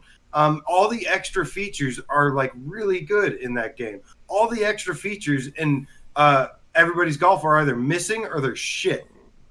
And okay, so I've got a different perspective on this. Your perspective is that those interactions make the game necessarily worse across the board for everybody. Hold on. Let me say what I'm going to say here. I think that there is some enjoyment to be had for a person coming at it where I'm coming at it from, where that just comes with a territory of silly, weird Japanese shit, and it's almost entertaining in its own way to be like, what the fuck is going on here? Like, how cringy and is that's, this? Yeah. It's not, it doesn't take away so much for me that I can't have a laugh at it and actually get some enjoyment out of it. I'll tell you why else. Because you also can't free roam like around the golf course. Like you can't walk around and explore. You can't drive a golf cart. There's so many missing features from it. I just feel that's not a missing feature in regular everybody's golf or Hot Shots golf. Can you just decide to take a stroll around the fucking thing and go? No, but it's something if you're going to build it, you just go for a stroll. Okay, well, you can I'm run just around. saying it's not a missing feature in a golf game to not be able to go. So it's multiplayer and single player. Those aren't missing features either. Time out. In everybody's golf non-VR, just to keep things consistent. There are a ton. Like you would expect in everybody's golf game to have certain things because they've done it in non-VR. The very first one, it's missing features the very first game had, and that was stuff that made it like what it is today. I mean, I'm not knocking anything against. I gotta. What you're talking about is what isn't there, but you're ignoring what is there. You're just throwing what is there under the bus because certain expectations. You didn't want it's about expectations. To counterpoint there should not have been expectations because they told us what it was. To counterpoint myself, the driving range is really fun. The the levels do look great. I love the beach level and the dyno level. The gameplay is amazing. But yeah, I mean, everything else besides that is just there's so much that. Well, so when those things are missing and detrimental to everybody's golf, how can you say that there aren't missing things from Catch and Release that check these same exact boxes that you want in a game? Like Catch and Release doesn't have any of these things you're saying everybody's golf should have. Because Catch and Release isn't expected to have these games. It's supposed to have good. Why do you expect everybody's golf to have everything you want it to have? Just because you want it. Everybody's golf for 20 years, and it's missing things that I've had with it for 20 years. And if you're going to make a golf game, there are expectations that it has certain things. Because a good golf game has a campaign, multiplayer, and like a bunch of shit to unlock in more than 3 courses. But hold on, what you're saying is a good golf game has these things. Everybody's golf doesn't have those things, but we're still seriously talking about including it as one of the top 20 best games because it doesn't need those things. Because what it does right is really good. Yes, these are the things. These are the things. We are all admitting it's an amazing game. That's why it's on the list. But when it comes to finding a slot for the game, these are all the things that need to be considered. All right, I'm going to see if we have votes on either of these things. All right, yeah, that's actually a good idea. Oh, we do. Actually, they're right next to each other. Catch and Release got 17. Everybody's Golf got 29. It's a huge difference. It's a huge difference. It is a huge difference. I don't think that Catch and Release is more widely viewed as a better game. All right, no, I don't think it is. And I think you can go on forever about what Everybody's Golf doesn't have that you wanted in it. But when you play Everybody's Golf, you're not sitting there pissed about everything. You're enjoying yourself. And then in retrospect, you're like, man, it would have been cool to play with my friend. But you're not sitting there in the game being like, oh, I'm so mad I don't have a friend. Like, it's still a fun game to play regardless of any of that shit. Yeah, but I was just playing devil's advocate. I do think that Everybody's Golf belongs above Catch and Release. Yep. Because of the game cat votes, and I'm willing to do that because it's such a wide difference. I'm fine with that, man. So I like both of them at the end of the day. This isn't an argument that I feel outnumbered on, and I don't know. Thank God for cats. I think those things that are, I don't know. When I had expectations for everybody for Catch and Release. I got more than what I expected in that game. I had expectations for Everybody's Golf. I got less than what I wanted. That's because you set your expectations differently for those based games. on an existing franchise. Yeah, that's why you set your expectations differently, and so you're not treating them equally based on what you expected it to have. But based on what's in each game, Everybody's Golf is better than Catch and Release, I think. It's a subjective thing. I think we're getting really nitpicky. It's subjective, because but Brian and I both agree, and the votes are agreeing with us. I think that's as close to objective as we can. All right, get. I will yield. What you got? Let's put Immortal Legacy, Catch and Release, Everybody's Golf, Sirento, Trover. Wait, hold on a second. So I think that works. I told you. That works. I'm going to fight for stuff, but I'm also willing to bend. Absolutely. Okay, so 20. I think we've all been bending a lot. 20 is Immortal Legacy. I think that's the point here. 19 is Catch and Release. 18. The question is are we putting Sirento at 18? Sirento or Everybody's Golf. Or Everybody's Golf at 18? I'm going to have to put Sirento ahead of Everybody's Golf. I'm fine with that. So 20 is Immortal Legacy, 19 is Catch and Release, 18 is Golf, 17 is Sirento, and 16 is Trover. Okay. We're all okay with this? I'm okay with that. Fuck yeah, man. We're getting there. We're a quarter of the way done.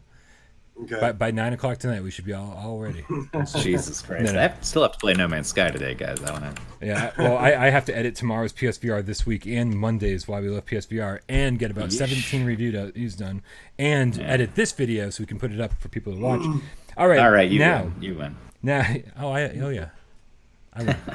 Everybody concede to Brian. Okay, so now with 11 through 15, I mean. We have Skyrim, Borderlands, Moss, Farpoint, and FNAF.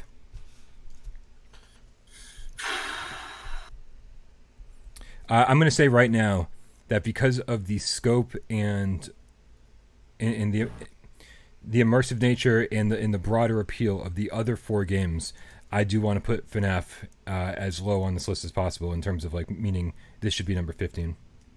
I have no problem with that. AJ? I'm happy. I'm super happy he made the list. He doesn't seem happy with that. I'm super happy he made the list, but I honestly the other games are just so big and immersive and so much to them. Again, this is, although I don't agree with it, I'll bend. Talk to me. Where would you put Five Nights? I'm curious. Probably at the top of these. Yeah, I knew you were going to say you that. Put Five Nights above Borderlands, Skyrim, Borderlands, Moss, and Farpoint. Really? Yep. Wow. Yeah, but I don't understand it. But I would, like I said, if there was 2 of them that I wouldn't put it over is Moss and Farpoint. I wouldn't put it over those. If I were to swap it around. Okay. I feel like Moss and Farpoint don't hold up as well compared to Skyrim and Borderlands. I don't think Skyrim hold. I mean, I don't know. Well, Skyrim's not one of my favorite. Honestly, I'd put it on there as it's got to be on there kind of right, thing. Right. That's kind of the same deal with me, to be honest with you. It's never. I never really liked. I have a confession. I never really liked Skyrim or Elder Scrolls games that much. Because I don't like the gameplay. I really don't like the gameplay. But in terms of immersion, the way it looks, the way, even though the story I think sucks, the way the story is told and the journey getting there is pretty cool.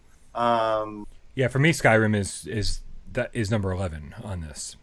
I think Skyrim is better than Borderlands. I think Skyrim is better than the rest of them in this bracket. I don't think so, but I would say what I would break them down is I can take Skyrim at 11. I'm okay with that. I would like either Moss or Borderlands to come next.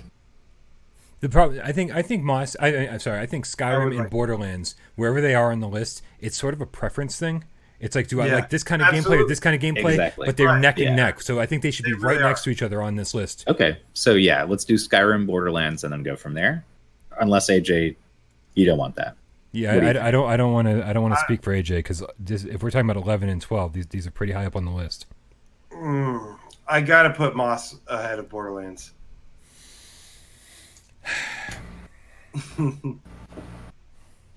That's a really tough thing. I mean, Moss is a beautiful little experience. It's very well done for what it is. It's a one and done game. Borderlands is one of the most, if you're into it, one of the most replayable games. There's a new game plus that knocks up the difficulty, which I actually enjoyed going back and doing, which I don't do for a lot of games. And even if Moss had a higher difficulty, I wouldn't go back and play it again. Moss is a great movie that you love and you want to have in your collection and show off to people. Borderlands is a game you can really dive into and get stuck into, and it's a different kind of experience. And I think we do need to give some weight to that in terms of the breadth of a game and how extensively you can play it. Yeah, I can't lie. Some of the scenes in Moss really irritated me. In fact, in terms of, and actually, when I had bad memories of Moss before I went back and replayed it, some of the scenes were just frustrating puzzle wise, and to the point where I was like, oh man, why are you putting a roadblock in this beautiful game right now, and really preventing me from enjoying it as much. Well, because otherwise there wouldn't be gameplay. I actually really like. If it wasn't there wouldn't be. Some of the puzzles are great. Don't get me wrong, but some of them are just like, what are you doing to me right now? This is ridiculous. Yeah. So I don't know. For me, it just there were too many points where I rolled my eyes and it was like, I just got to struggle through this so I can see the beauty of the next scene. But that's just me. I think the sense of scale in Moss is pretty much unbeatable. I think the character is one of the best we've ever had. There's a lot to love about Moss for sure. Yeah. AJ, you look deep in thought over there. I am. That's good. It's good. I feel like you're meditating on it. I'm trying to think. It's not easy. It's not easy. Nope. And that's the thing. We don't. I hate to hear you say I'm going to bend on this and I'm going to bend on this. I'm going to bend on this, but then never get anything in return for it. No, I will. Trust me. So I'm going to bend again. That's a little forbidden. He's like, you owe me when we get to number one. Wait, I don't owe you shit. I'm telling you. I'm fucking coming for you. I'm telling you. You better claim some of these bends that you've been given. Oh, don't worry. You better claim them now because I might not give them to you later. Let me look at some of what the cat said. That's a good. Yeah, let's consult the votes. I'm sure we have votes on all I'm those. Gonna use some of this. Good. Definitely going to use some of these. Here. Sorry, my phone. That is you. I was wondering who that's been the whole time. Yeah, no, it's me. I turned it on because I needed the notification for when the Amazon stuff showed up. Right on. 30. I can't. Oh, Jesus. Okay, that won't happen again. So let's see. How far do we have to go to get to these games? Moss has 56 votes, guys. What is Skyrim and Borderlands ass? It kicked Skyrim's ass. So Borderlands is 19, Skyrim is 41. I'm surprised how low Borderlands is on there. So maybe it is. Wait, hold on. Then maybe should we consider having it kicked Skyrim's ass too? It had 56. You said right? Skyrim's 41. 15 more votes. All right. So we're talking about three slots that are so pretty interchangeable. So if we said 11 is Moss. And then we put Skyrim and then Borderlands at 12 and 13 because we said keep them next to each other. And then FNAF. Yeah, that sounds perfect. Yeah. And then I just out of curiosity, let me see how Farpoint did. Where is Farpoint?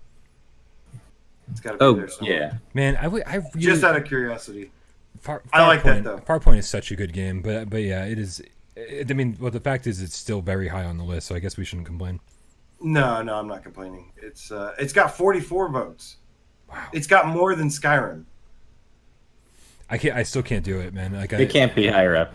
So can we do Moss, Skyrim, Farpoint, Borderlands, FNAF? Okay, wait. We haven't talked much about Farpoint yet, and so let's take a break here and talk about Farpoint because I want to kind of remember why Farpoint's so good. This is a game that I would pretty much fight to the death for. It was number 3 on my last top 20 list. And Wow.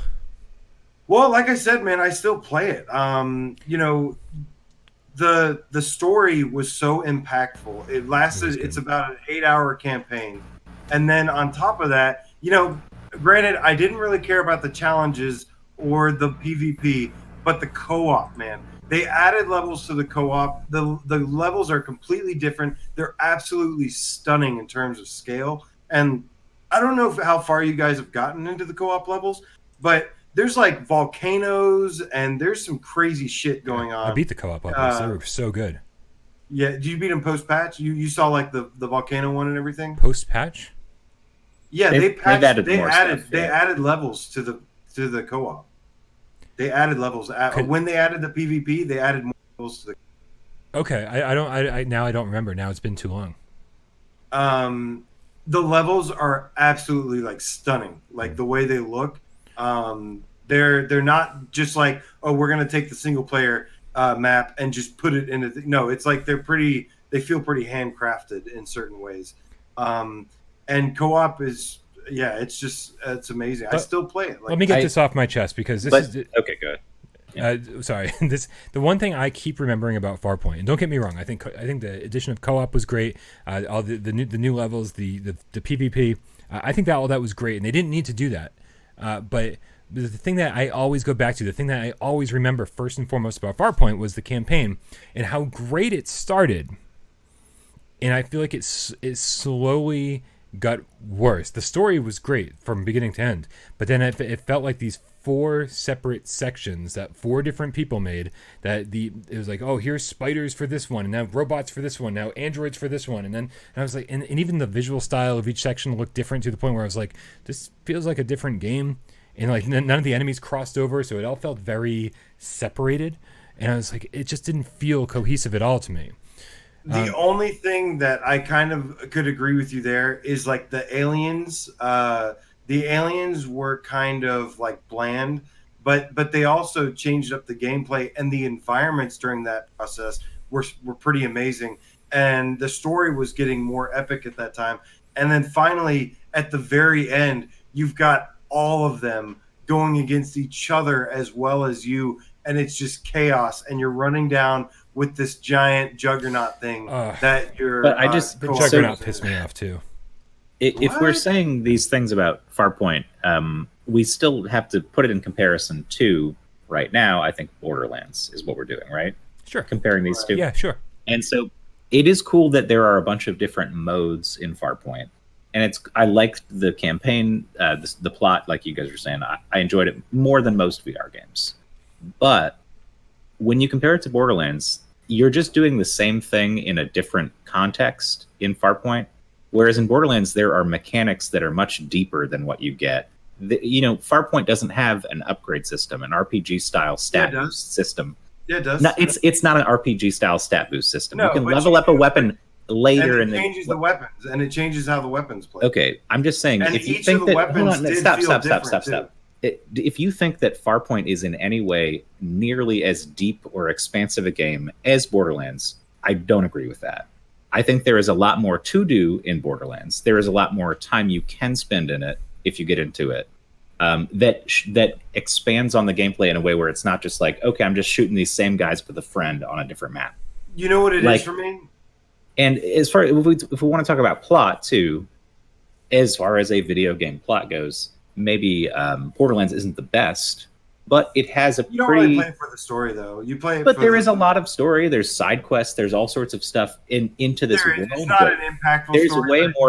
There's way more world building going on there. It's a much more complete game if we're talking about that kind of thing. Yeah, so it's great that Farpoint has all that stuff, but still stacking them up against each other, I don't think Farpoint comes out. So let me tell you what I feel is the difference. Is that when I have a different gun in Farpoint, it feels dramatically different. Well, but the only difference, sniper rifle, the machine gun, the shotgun, the way you reach back, there's something that just feels really like it doesn't have as wide of a variety. I just feel like it's more focused, and like the gameplay, even though it's not as expansive as Borderlands, it feels just more focused. It feels tighter for some reason.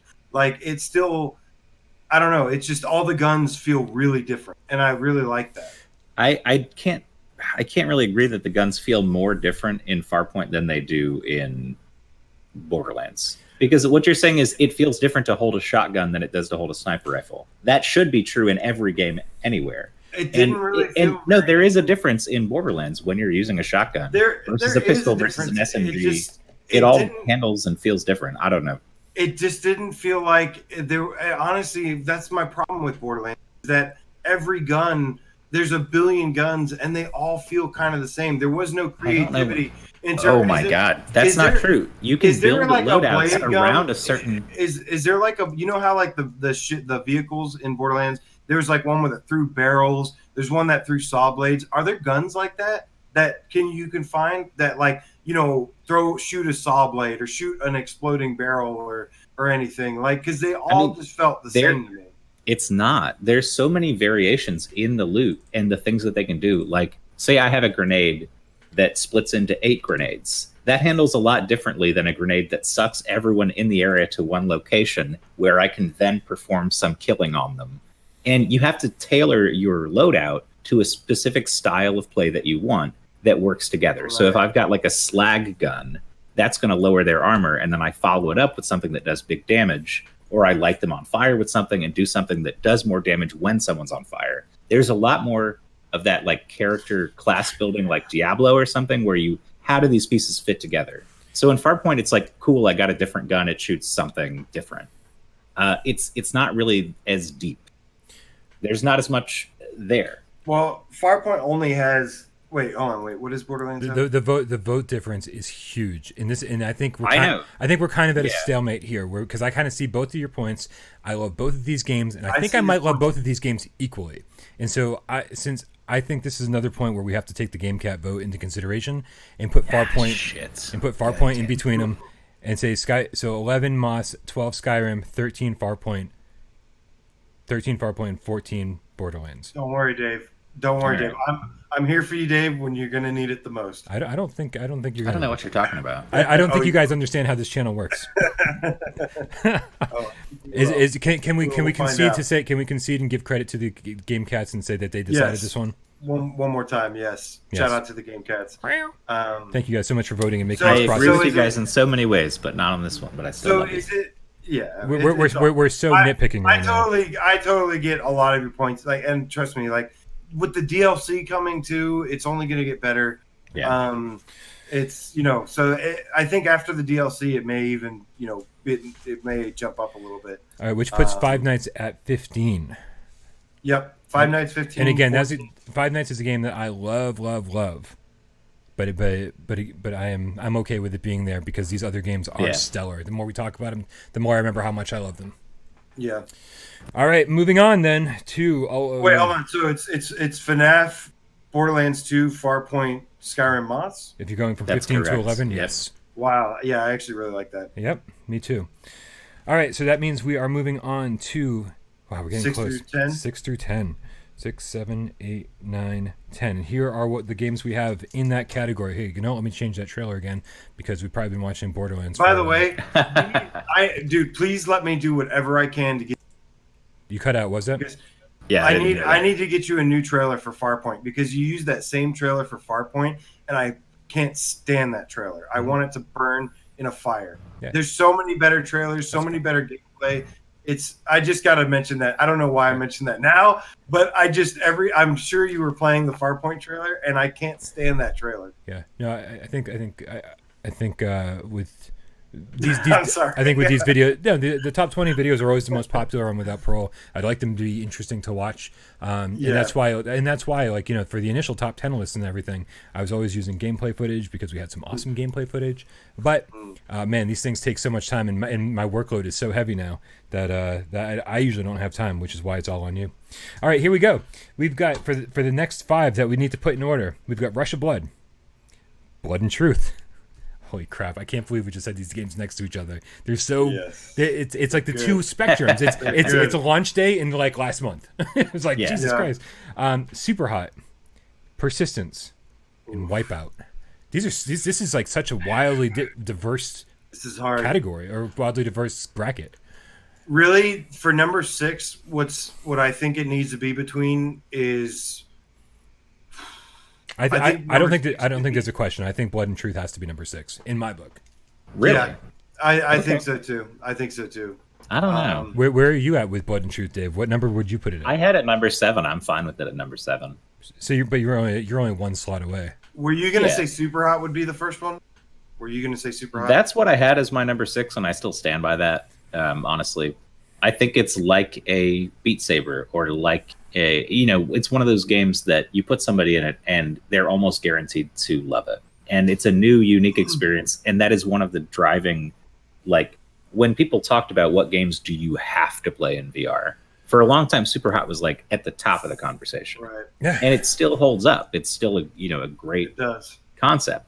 So I think time may have passed. But if you just bought a VR headset today, would you tell somebody to get Persistence over Super Hot if they haven't played many VR games before? Would I? Yeah, I mean, I would tell them to get Super Hot first. I would say get Super Hot first. I mean, it depends on who they are. I would say, yeah, I probably would admit that even though I like the Persistence more, if I was that's where this list is strange, right? Because if I'm saying I like the Persistence more, but I would tell someone that they should get Super Hot first if they're getting VR. Right. It's like Skyrim. None of us would love to put it Super Hot, but it's a flagship title. That is one of the main reasons, we're selling headsets out here. I would love to put Skyrim higher. I think Skyrim belongs in. Oh wait, I'm checking my list. What did I put? Let me tell you the order that I would put them in. And 2 of these, and you should know which 2 can be swapped and can be argued for. It would go Blood and Truth, Rush of Blood, Super Hot, Persistence, Wipeout. And now the 2 that I could see fighting back and forth are Rush of Blood and Super Hot. But I don't know. Rush of Blood to me is it's the reason I bought a PSVR. It's something that people that I've never played VR before, I can throw them in and they're like, holy fuck, this is amazing. And that's what I was going to say. As far as Super Hot's concerned, I would put people in Rush of Blood first because it's more exciting right off the bat. It's more exciting. Not only are you shooting stuff, but you're also on a roller coaster and things are scaring you. It's like, okay, but and then the other one is like, you're like, it takes a little while. I mean, don't get me wrong. I think the mechanics in Super Hot are amazing, but it takes a little while to go, oh, okay, now I get it. Okay. And then once you get it, it's amazing. Visually too, just the way it looks and everything, I just got to give the edge to Rush of Blood. But yeah. Really?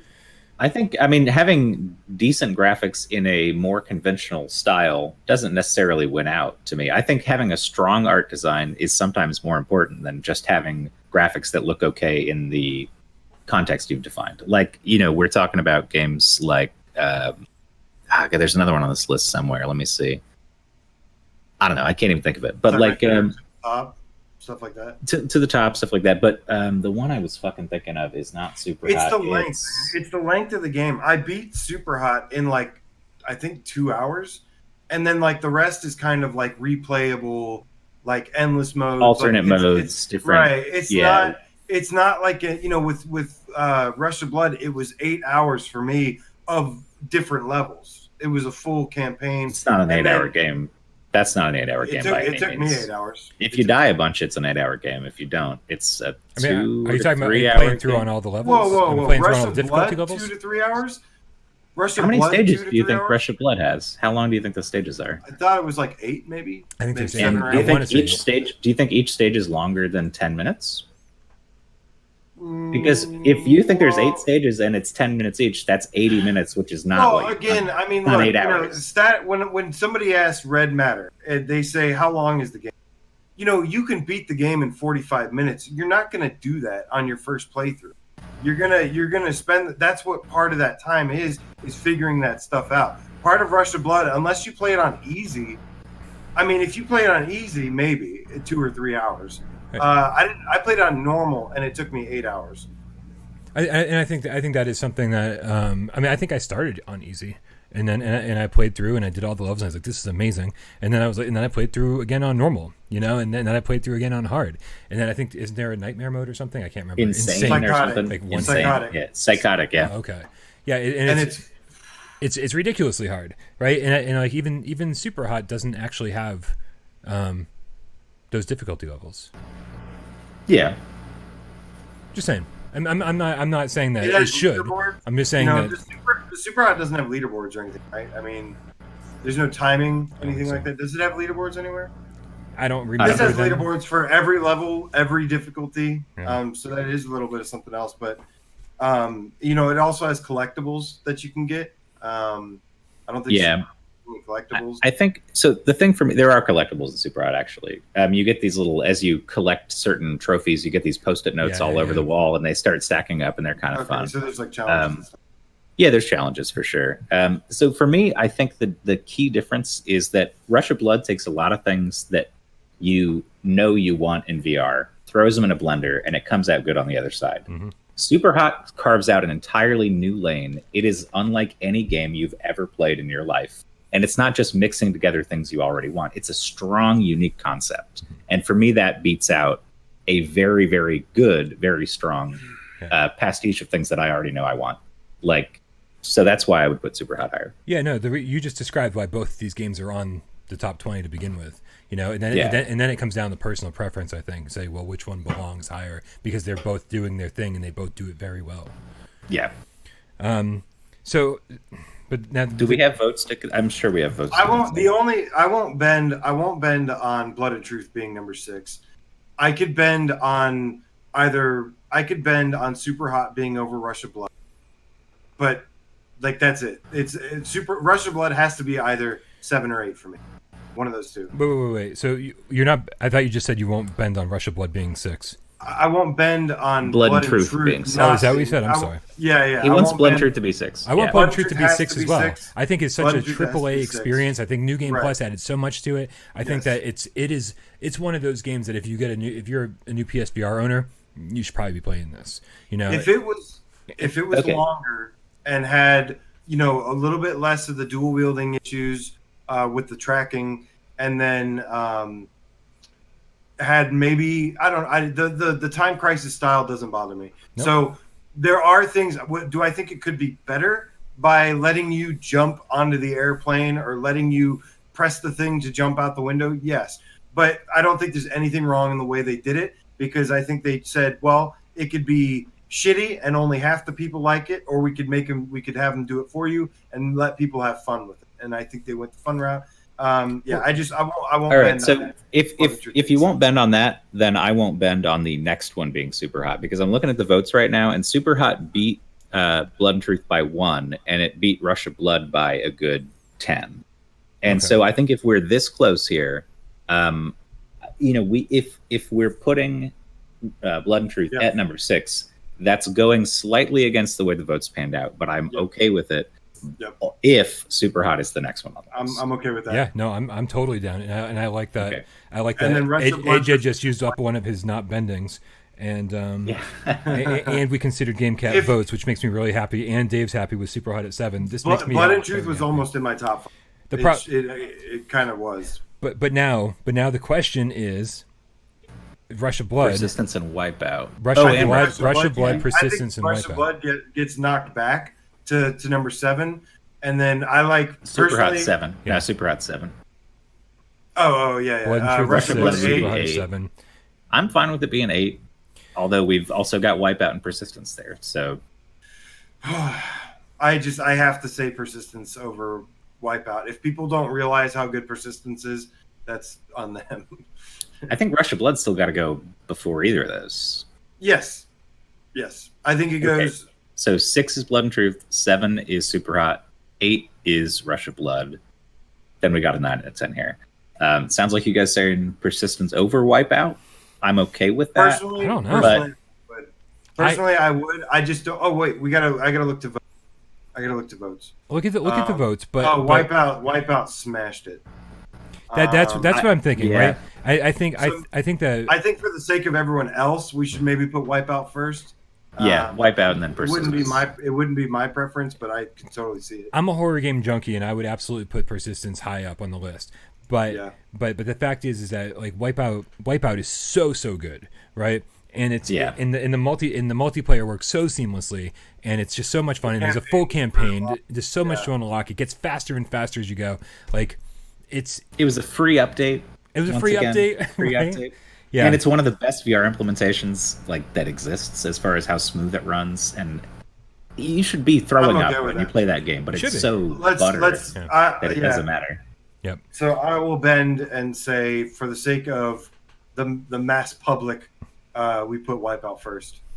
All right, so 6 through 10 goes Blood and Truth, Super Hot, Rush of Blood, Wipeout, Clackety, Clackety, Clackety, and Persistence. Oh, I thought I was muted. Clackety, Clackety, Clackety, Clackety. Say it again, Blood and Truth, Super Hot, Rush of Blood, Wipeout, Persistence. That's pretty sweet to me. That's a fucking great list right there. And then we got 1 through 5. I'm fine with that. Here we go. I don't think this is. I think we're going to fight a little bit here, but I do think most of this is going to be easy. This might be one of the easiest ones, actually. Well, let's see. First of all, we need to figure out, Dave. I mean, you really want to put Firewall behind Beat Saber, and I think I do. Yeah, I do. Yeah. I don't, and I can see why you wouldn't. I can see why. Now, hold on. Just for the sake of anybody watching, the 5 we're considering are Astrobot, Resident Evil 7, No Man's Sky, Beat Saber, and Firewall. Woo! And holy crap, man! Like, what a list! And you said them exactly in the order that I would put them. Also, the same, except for Firewall and Beat Saber, the exact same way that AJ put them. I'm the one that screwed everything up here. No, you just put RE7 in number 1 like you always do. I mean, everybody was expecting. Yeah. This will be a fun conversation.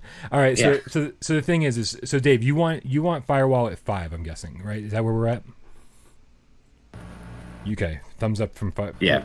But in where would you put Firewall, AJ? 4. Where would you put Firewall? I had it at 3.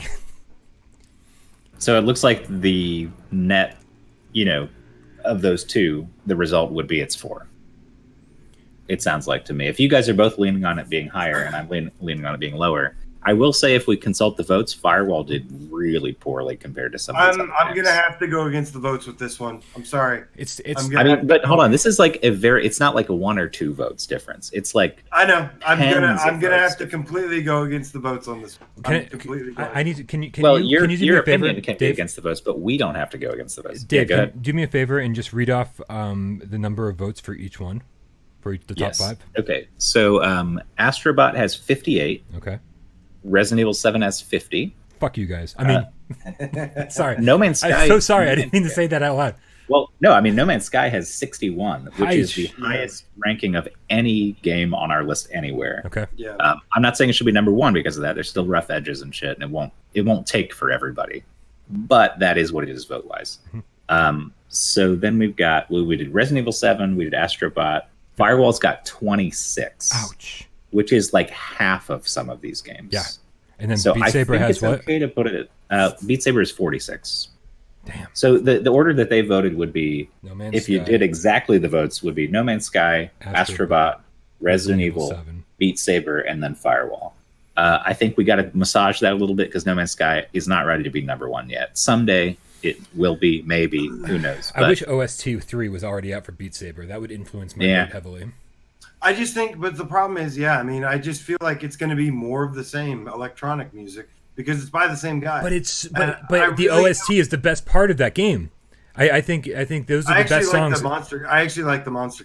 Oh, yeah. I just personally love everything. As a counterpoint to that, there's a lot of people who their main issue with Firewall is that there is no variation in the modes, and that all you get is one thing. So in a way, that's the same complaint that you're having about Beat Saber. You're saying it's all the same thing, and I want something to spice it up that's different. Sort of. It's a little different. Look, the difference is, one, you're sitting in one space, and you're slicing blocks. It's a rhythm game. The other is that's why it's so good, too. A full multiplayer. No, yeah, I mean, I do too, but, I just feel like in terms of immersion and using the aim controller, and being the only multiplayer game that can consistently have an online player base, that's, I don't know. It's just, to me, it's just more of an immersive experience.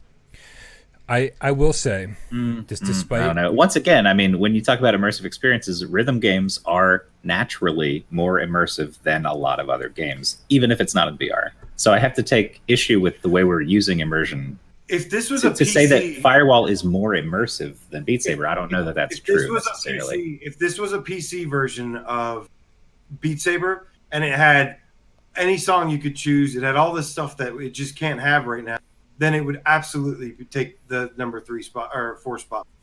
But because of them having license limitations and like, I don't know, like I said, you know, at the end of the day, there's not really the greatest variety of music.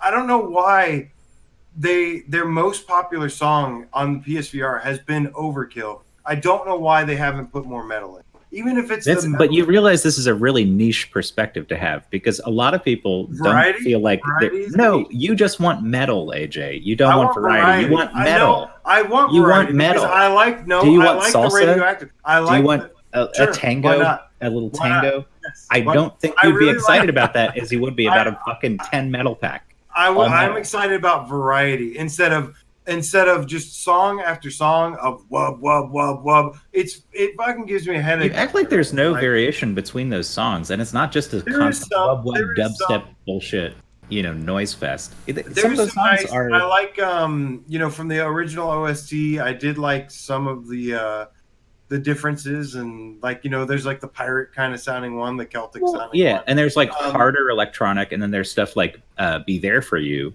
which is like a pop song, basically. It's not like a hardcore dubstep song. KDA. It's just a pop song. KDA is an awesome fucking song. But see, too. I like the Imagine Dragons just for the sake of it not being just for the sake of it being something different. Also agree.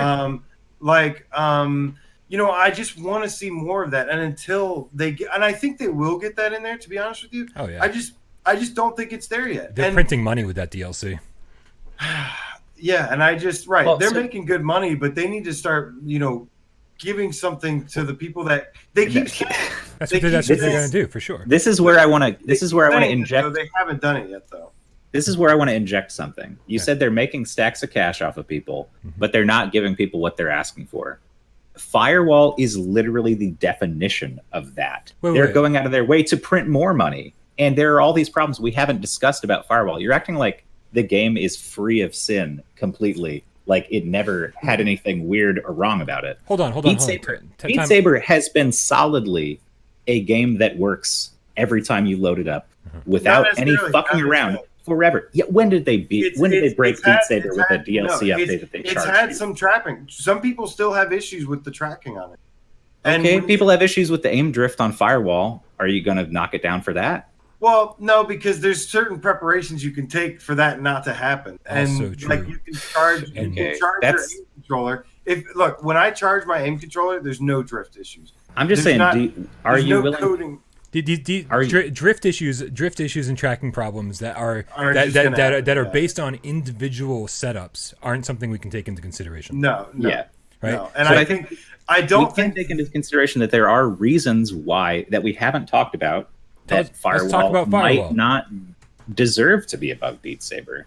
Because there are a lot of important ways in which they have failed the people who love the game the most and done really they've broken the game several times where you can't play it for weeks. Yeah. And it's an online multiplayer game. You have to take that into consideration because that's the experience you get when you play it. Even if it works fine in a vacuum, and if it was perfect every time you played, that's not the case. Dave, and people have more complaints about Firewall than they do about Beat Saber, I guarantee you. Dave, real quick, if we were talking about Firewall 2 months ago, or when Operation Nightfall dropped, right? And before Operation Nightfall, when we're talking about when it was down, when it wasn't working, when Operation Nightfall dropped, that is the way the game was then, right? It sucks that it had a spotty history and it had some issues, but we're talking about the way games are now, because we're talking about games that have, with all their free DLC, we're talking about games that have been patched and updated. We're not talking about the way games were before, right? We are saying right now the top 20 list consists of these games, and they are in this order because of the way they are right now. Not about the stuff that's coming in the future, not about the way they were in the past. Right now, these games are the way they are, and I think Firewall is kind of killing it right now. They keep giving us free content. They still have an integrated host migration, which sucks. But I think it seems to run better than ever. There's less time in the lobbies than ever, and there's more content than ever. And it's like, yeah, you can throw money at First Contact Entertainment, but you don't have to get a ton of content. To get more content, to get more. That's the one thing. If the Saber adds free content too. No, I'm saying exactly, and we're saying at Beat Saber as of right now. We're not worried about the problems that they've had in the past. We're not worried. We're looking forward to certain things in the future. But right now, we're talking about the soundtrack that it includes when you download the game. Which is much better than it was at launch, which is why it might be higher up on the list now. That's all. I'm just trying to keep everybody on the same page as far as the conversation goes. Yeah. So it's a tough one, man. So as of right now, talk to me about Firewall's problems right now. If you download the game right now, what problems does it have? I mean, for me, it's a matter of I can't be confident that this game that I purchased is going to work every time, or that the company behind it is going to be making decisions that I agree with in a way where, like, I feel like ever since they started shifting directions, it just like this weird, like, malignant cells inside of Firewall that are spreading in some ways and occasionally cause a complete breakdown of the system. And so I think if you're trying to fix what isn't broken and shoehorn in a bunch of DLC and it breaks your game, I don't know what you'll do next time you do that. Beat Saber, I don't believe that will happen. I have reason to be more confident in Beat Saber's consistently, just a polished, available product that I can do what I want to do with. And so, we can talk about right now, but if we talked about right now, right before the Nightfall update, then it's a whole different scenario. So you have to take into consideration what they have done with it and how poorly they handled a lot of it when it was so broken. And I just think, for me, I can't stand by Firewall being higher than Beat Saber. I don't know. Okay. The last time I played Firewall, it had like basically zero issues in terms of. Yeah, but what I'm saying is, when you compare the two, you can say the last time I played Firewall, it had barely any issues. What you can say is every time I played Beat Saber, I didn't really have any issues. No, not true. After you can talk about tracking again. After the there's like some weird thing that happens every now and then where it misses like a block. Okay, and like that's different. That's different than sitting in lobbies for 30 minutes not being able to get a game because they fucked up the matchmaking, or not even being able to load the game at all. Like, that is much, much different. If they introduce a slight tracking error that occasionally pops up, I'm just saying there is way more room for them to fuck up Firewall, and they have. But you know why? And probably won't just stop out of nowhere. Like, but you know why there's more room to fuck up Firewall? Is because it's doing way more than Beat Saber's doing. It's not doing way more. How is it doing way more? Beat Saber's adding music and blocks in a different orientation of blocks. Do you not think levels are just an orientation of blocks? I think in a 3D rendering software. I think when you have, like, it's just constructing a thing. And I think when you have people playing a game simultaneously, there's way more ways to get things fucked up than when we have one person standing in a room with blocks coming at you. Absolutely. I think a big problem they're having is like server issues, and they need to fix that. But they haven't. They're not gonna make dedicated servers. They will not make dedicated servers. They won't. And I have to say that it will not be host migration. I feel like it will never happen. They struggled, and I think for some reason people think that First Contact is this huge fucking team. They're not. They're a small team. They're a really small team, and I feel they're like probably 2 or 3 times bigger than Beat Games. Of course, because there's more to do. There's more work that needs to be done to get a Firewall map made than to make new block mapping for Beat Saber. People need to be doing this stuff at all times, and so, and that's the thing is, like, I feel like yeah, First Contact, reputation wise, they don't have a good reputation, but I also think that a lot of it is undeserved. I think that Nightfall dropped and everything went to hell, and everyone was like, "Fuck these guys, fuck these guys, fuck these guys." But no one said, "Hey, you know what? These guys are working around the clock trying to get this game working again." You know, and I don't, you know. But they broke it to introduce DLC that nobody asked for. Look, Not just DLC, a whole new UI, more You maps put for in, free. The new UI is no better. And also, hanging out in the lobbies was more fun before because you could actually do something. And now you're just sitting there like a fucking statue the whole time. But then Dark Web dropped it, everything was fine. The UI in some ways harder to use. It might look slicker, but from a usability perspective, it's not necessarily better. It's just a change. And also, the reason they changed the UI so much was so they could highlight the DLC prominently in the UI. But we don't know what back end stuff they were doing. We don't know if the UIs broke everything. Whatever they did a lot of stuff to make sure the that UI didn't break everything. Right. Yeah. So we don't know what kind of back end programming they were doing. We don't know what really broke Firewall. I don't think they knew what back end programming they were doing because they couldn't figure out how to fix it for a long time. It took 2 weeks. That was ridiculous, and it sucks. But now Dark Web dropped, and I got to say they must have learned something from Operation Nightfall, because when Dark Web dropped, everything was fine. It's a new season, and there's going to be new stuff that's going to be adding every single week. And really, when it comes down to me, is there's two different things. Is, you know, I've been able to spend 300 hours in Firewall, over 300 hours, and that's a lot. And to me, just the experience, like I said, the aim, the graphics, the immersion, being a military shooter. I'm not usually a military shooter guy, right? But the strategy that you have building with other people, the constant full player base that it has, whether or not there's some people that are angry or not, it does have a full player base that usually when you go in and talk to them, they're like, game. This is the only game I play. This is the only reason I own a PSVR. I just feel like I feel like Beat Saber could take the edge. I just don't think at its current state it's the better game. At this point, it sounds like you guys have decided, and I'm just going to say I disagree intensely with this, but it's fine if that's what you guys want to put Firewall 5 or Firewall 4 Beat Saber 5. And that's actually my next question. Is that what like I'm just part of this conversation, right? I'm not trying to place anything on a list yet. So my question is that what we're debating? Is everyone firmly saying Firewall and Beat Saber are 4 and 5? And NMS are not moving from the top 3 as far as I can tell. Because those aren't. I had No Man's Sky number 4. I'm just saying. I mean, anything's possible, right? But that being said, but with Dave's argument, then I mean that would make, that would put Firewall, because if No Man's Sky was number 4, then that's not going to work that way. Here's the thing: No Man's Sky has to be number 3. all of our discussions aside, I agree with everything. It's hard to disagree with anything anybody is saying right now, right? It's also an exclusive. Fuck that. Trust me. I as much as I love exclusive games, we can't rate a game higher because it's an exclusive. Yeah. So here's my thing. I kind of want to go with the votes on this one, and say and put Firewall at 5 and Beat Saber at 4 because I know when it's the top 5, man, these are the 5. As much as you must have every single game on the top 20, the top 5 are the best of the best of the best of the best, and it almost doesn't matter where they fall.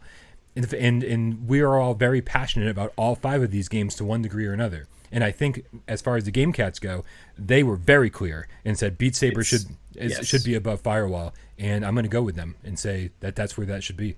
I think Firewall should be number 5 as an absolute must-have game, and a game that keeps getting better the longer it's out. Same with Beat Saber, but then the Cats said, "Hey, we like Beat Saber more." Like almost 3 times more, right? 2 to 3 times more. It was 46 to 26, so basically double. Almost double, yeah. Yeah. AJ, dígame. I mean, so what I got to say is, AJ, even if you don't personally believe, should I buy Firewall or should I buy Beat Saber? I'm gonna say. I would say Beat Saber any day. I would say Beat Saber, and again, I don't think we should be judging games on a top 20 based on the answer to that question. But if somebody said to me, I just bought a PSVR, what game do I need to have, this or this? I'd probably say Beat Saber, even though I like Firewall more.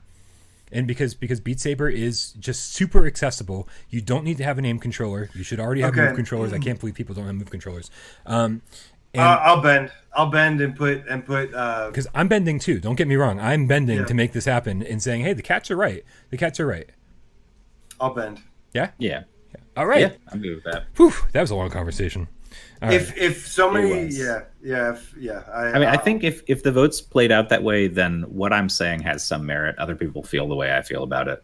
So, and again, it's I felt like the crazy one for a minute, but no, it's top 5, man. It's like top 5. It's just at this point you have to nitpick so much to start moving them around on the list. Yeah, and that's why I understand everybody's argument, because it's all true. These games, but they are also all amazing games, and that's what we can't lose sight of. It sucks to have to criticize something to like drop it down below something else. Yeah.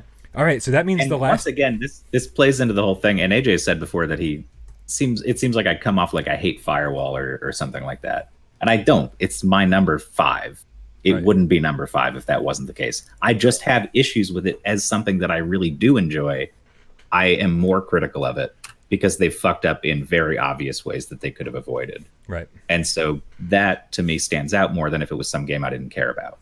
So lest anybody believe that because I'm hard on Firewall, I don't like it. That's absolutely fucking not true at all. Yeah. So, and obviously, I think we're coming at this a little bit differently than the mass PSVR audience would. Like we're 3 video game reviewers that do this a lot, and we have to look at things slightly more critically than I think most people would.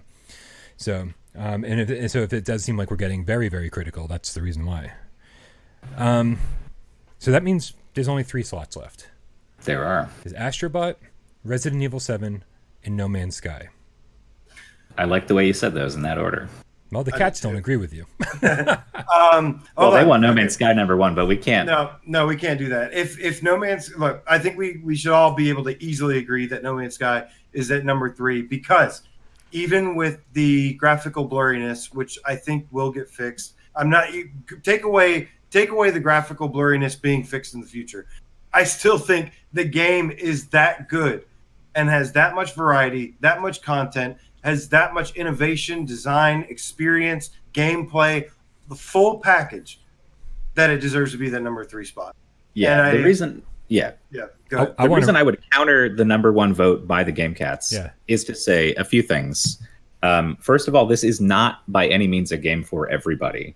Right. And neither is Resident Evil 7. That's fine. Yep. It's not for everybody. And some people even think Astrobot's stupid because it's in third person. And it's very I think the difference is that No Man's Sky is a game, unlike Astrobot or Resident Evil 7, that does require a significant expenditure of time, energy, effort to even understand the basics of. And that is what makes it so awesome and expansive and endlessly replayable, but at the same time might turn people off if they don't have all the time in the world to do that. And, even though it's been just patched and it's kind of buggy, there's glitches, you crash and stuff, that isn't just a new thing. I've played a lot of flat screen No Man's Sky before this, and I would crash, I would get blue screens, stuff messed up. So it's like that you can sort of rely on to be an occasional issue. Whereas with Resident Evil 7 and Astrobot, it's not even on the table. It just works. And they've already started patching too. I'm not saying they won't. I was able to do Nexus missions last night with people. I was able to do multiplayer missions with people last night. Those are the big glaring things that they needed to fix, and they did fix immediately. But just inherently, No Man's Sky always has a couple of little rough edges, bugs, because it is so expansive. I mean, it's hard to make sure every single thing works exactly the way it's supposed to, especially when you're letting an AI decide how everything gets made. It can't always be 100% right. The game is just endlessly full of surprises, and it's absolutely breathtaking. In terms of how much I'll play it, it's already eclipsed Resident Evil 7 and Astrobot in the last few days in terms of how many hours I put in, and will continue to as soon as we finish this. I'm fucking. And I feel like I'm getting started. If I didn't have plans, I'd be going back to getting into No Man's Sky. But I played all last night up until 7 a.m. It's a game that you can sink so much time into, but you always feel like you're working towards something. There's always something to do. There's so many different ways to play it. I last night was driving around in exocrafts, farming. Dude, I was driving the dune buggies around with Kyle on my planet with ancient bones, and it was just you look at it and you're like, okay, this is kind of a bland desert. Well, as you keep driving, it turns into this like tropical island of plants. It looked like freaking what is that cereal that was like Fruity Pebbles? It like looked like Fruity Pebbles and stuff, and these crazy designs. The game is just amazing, and it's endless. It's basically endless. The fact is that it was number 4 for me, right? And I had Firewall above it. Which to me says I'm obviously not disagreeing with number 3 slot, because I can't put it above Resident Evil or Astrobot. Yeah. So I mean, kind of by default, it has to land at number 3. The only reason it's not above those is because those two are basically flawless. They're kind of flawless experiences. Yeah. I think the thing that comes with the ambition of No Man's Sky is that sort of occasional rough edge, and you try to do everything and you can't always do it. Right. Whereas with Astrobot and Resident Evil 7, it's much more concise. Streamlined. It is you put a package in front of somebody and say, this is how you're supposed to play it. This is how you get through the game. No Man's Sky is a complete sandbox, which for better or worse makes it less of a consistently recommendable for everybody to say this is from start to finish. Every second of it is solid and top quality. So yeah, it's got to be number 3, I think. Yeah. All right, so this leads us to our inevitable, sadly. Hold hands, Dave. Discussion. Hold the line. Don't let them break through. So here, I'm actually doing something here on the side here. I should have been using the whole chat window the entire time to be as like a chalkboard and showing people like our list as we go. Oh yeah, that would be nice. That would have been amazing. And you know what? Actually, maybe I'll edit that in.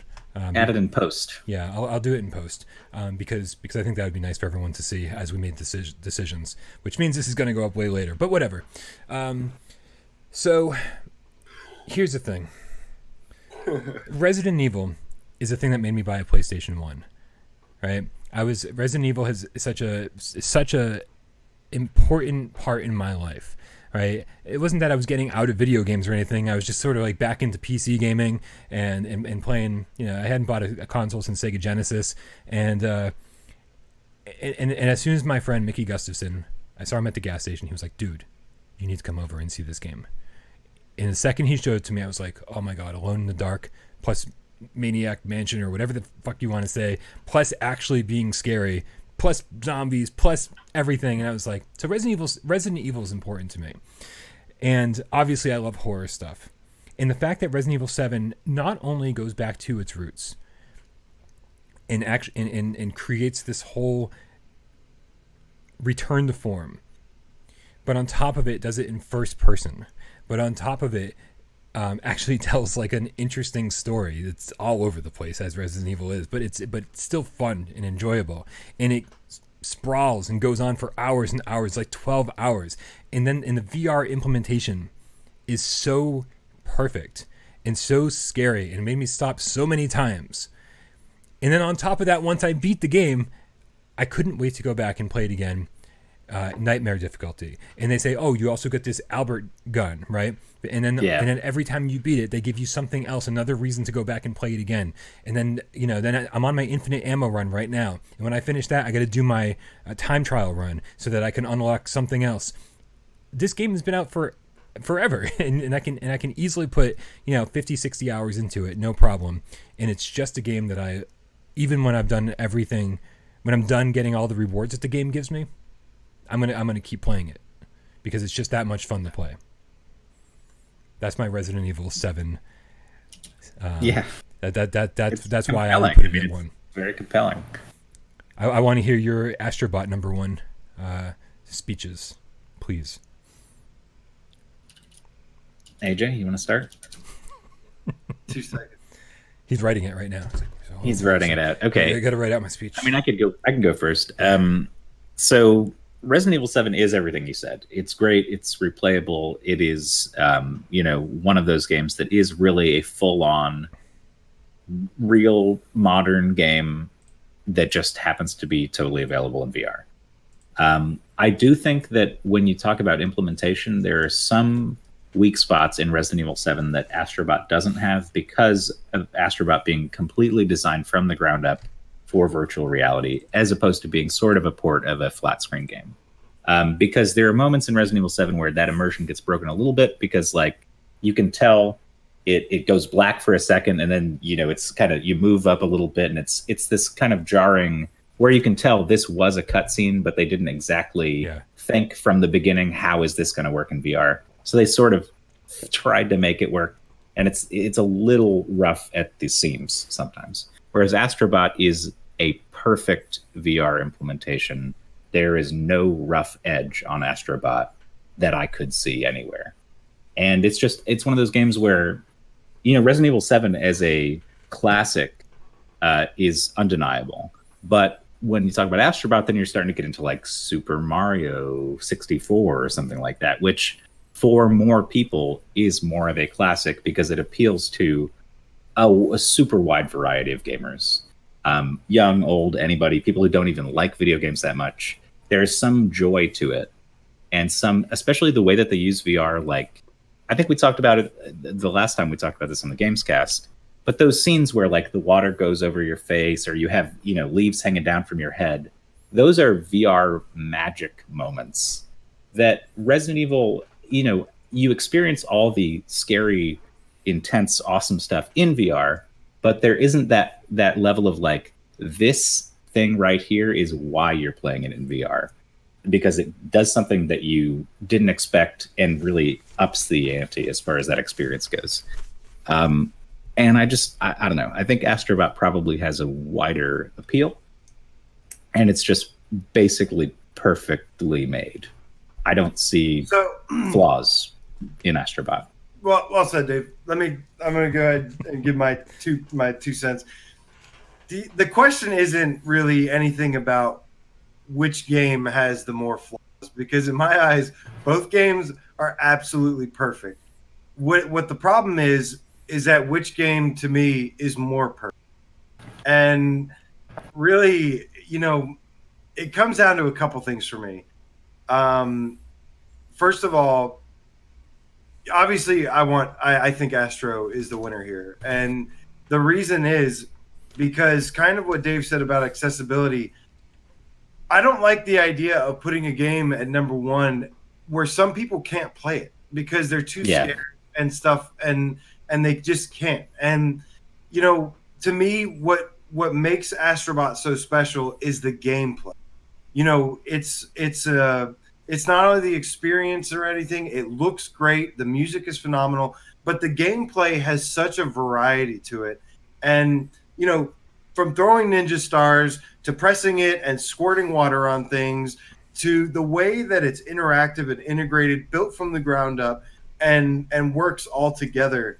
You know, all the different tools, everything like that. Now, on top of this, it has a mascot for PlayStation VR, which I know doesn't sound like a big deal, but it is a big deal to me. Wait, Jack Baker can't be a PlayStation mascot? I mean, he technically could. That was a joke. He shouldn't. But, you know, to me, it's really not about what game has flaws that you can point out. It's just about which one is more. And I'm going to go ahead and say that I believe Astrobot is more perfect, and that more people can play it and don't have to worry about, you know, they just can't handle it. But at the end of the day, Brian, we were going well with Firewall and Beat Saber, and you pulled the game cats on me and flipped it around on me just like that. So I'm going to have to flip it around on you in the same way and say that it's got 8 more votes. It's actually really close, a lot closer than what I thought it was going to be. I could interchange any of these games, man. But at the end of the day, I like the fact that if there was one thing I noticed, a lot of people agreed with the last top 20 saying Resident Evil is the best experience. No, I've never experienced anything like that, and I can agree. But I also noticed in the comments section, a lot of comments, one of the main ones was, the only thing I would do is flip 1 and 2, but otherwise I really like this. This one is really tough for me, man. This one is really, really tough for me. But I have to give it to Astrobot because the gameplay and the way my jaw was just open the entire time playing it. But then you've got the argument of Resident Evil being a more like a bigger experience, a more unforgettable experience, and how well horror works in VR.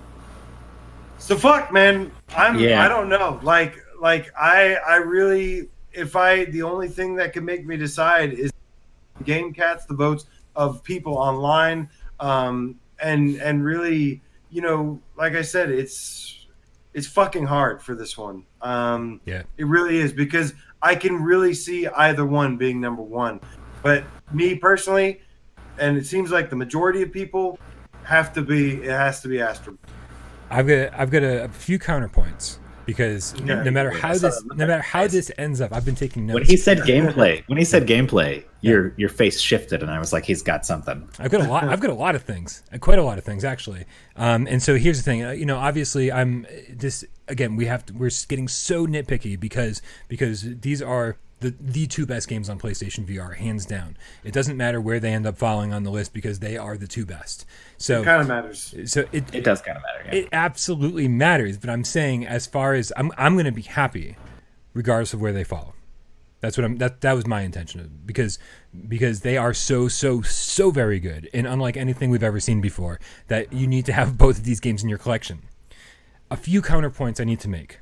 First, I was disappointed with one element of Astrobot more than anything else, and that was that the tools that they give you, the accessories, were reused very frequently. And so every time I opened that new treasure box, I was like, what's going to be new? What do I get? And I was hoping that I was going to be building up an arsenal of tools to be using throughout the game, and instead you only have one at a time, and then you often get the same one again. You're like, this again?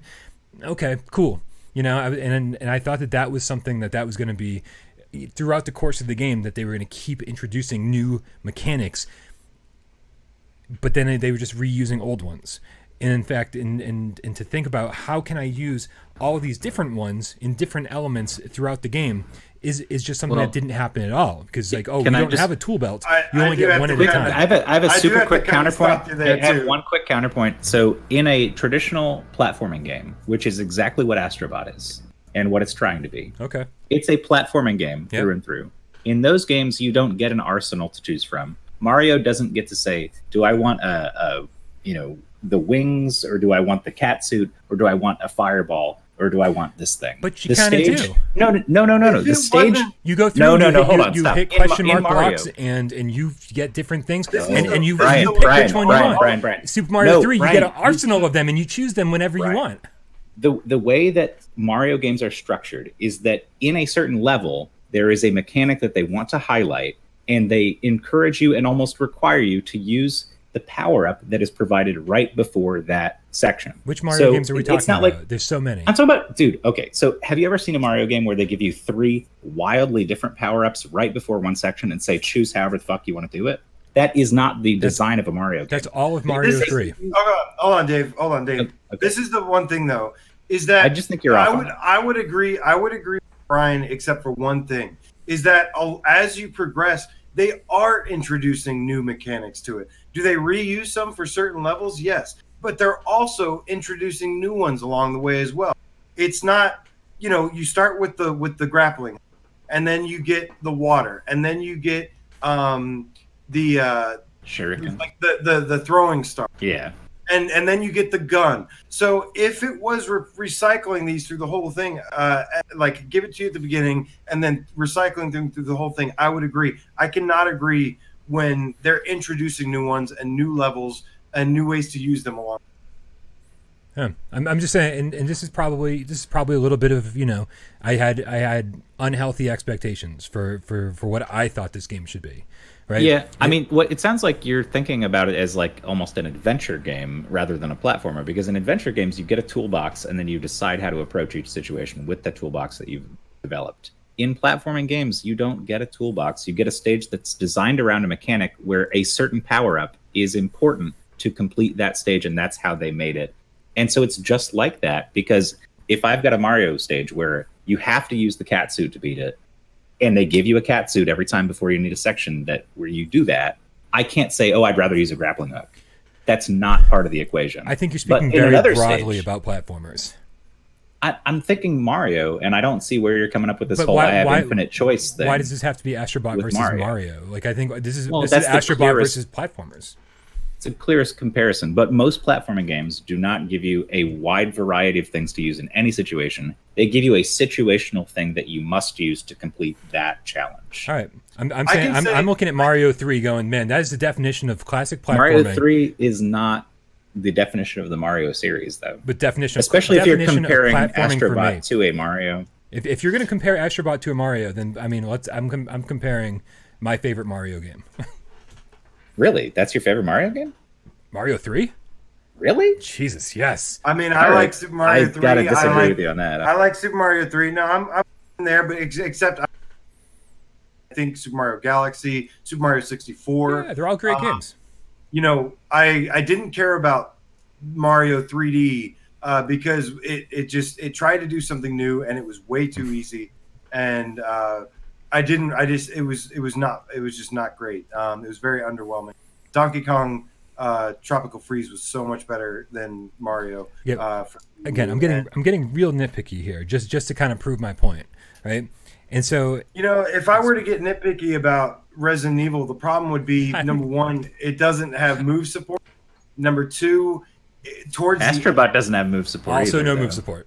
No, but the way it's designed is you're controlling the Astro, and it also has very interactive gameplay. It's not move support, but you're using the touchpad, and they did it so well. If they just integrated touchpad support, I wouldn't be like all over it.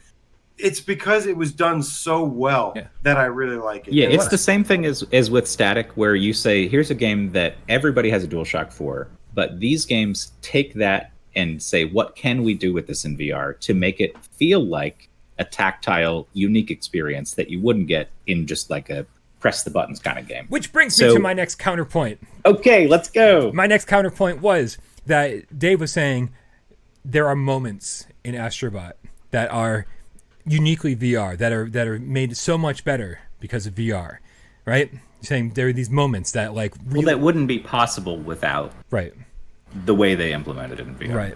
And that for most people generally will give you a wow moment that doesn't rely on whether or not you're into scary shit or not, right?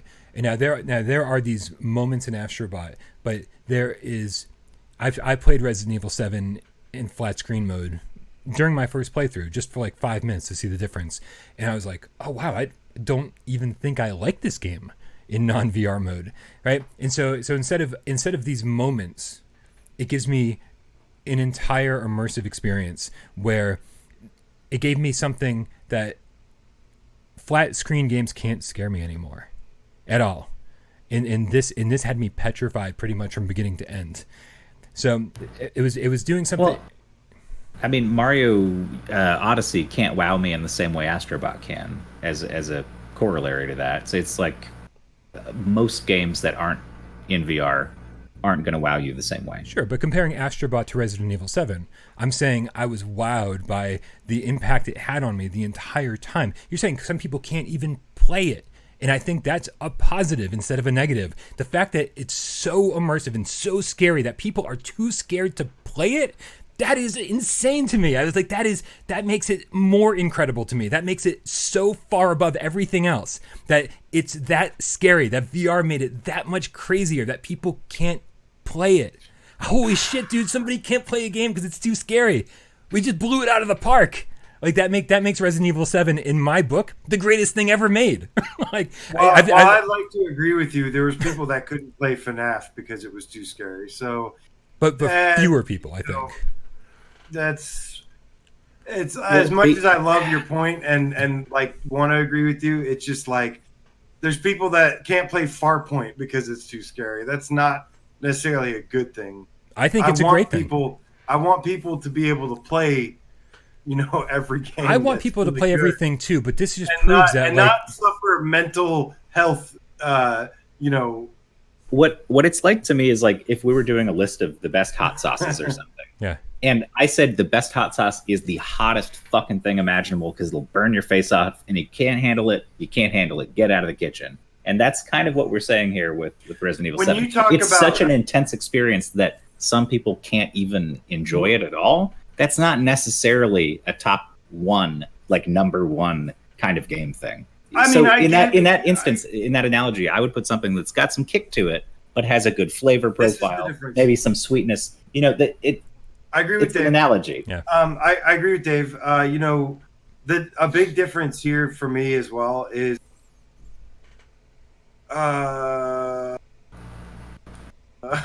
if you're blanking, I got one ready to go. Yeah, go ahead. All right, so when you were talking about the experience of playing it in VR and how immersive that was, what I will put to you is that Resident Evil 7 can and obviously does work as a solid game without VR. And VR is it's a recreation of the existing flat screen game as immersively as it can be done in VR within the constraints. Astrobot, I don't believe you could have the same experience of playing or even really actually play properly without VR. Because of the way that they use scale and up and down and the way that you have to look around your environment, that is completely unusual in the design of a platforming game and so VR centric that you can't take that out because so many people were like, oh, why can't I just play this in 2D? It looks like I should be able to just play it in 2D if it's so great. And with Resident Evil, that's actually true. You can easily play the whole thing and enjoy it in flat screen. And it was originally designed to be played flat screen. Here's the thing. I think I've said everything I want to say about Resident Evil 7. Everybody knows that I love it. But I knew from the beginning of this conversation that it wasn't going to be number one because the cats didn't vote for it. It's 2 against 1. And I am totally fine with my favorite PlayStation VR game being number 2. So that, well, that's how I felt the last list, and trust me when I say it feels fine. Yeah. Oh yeah, absolutely.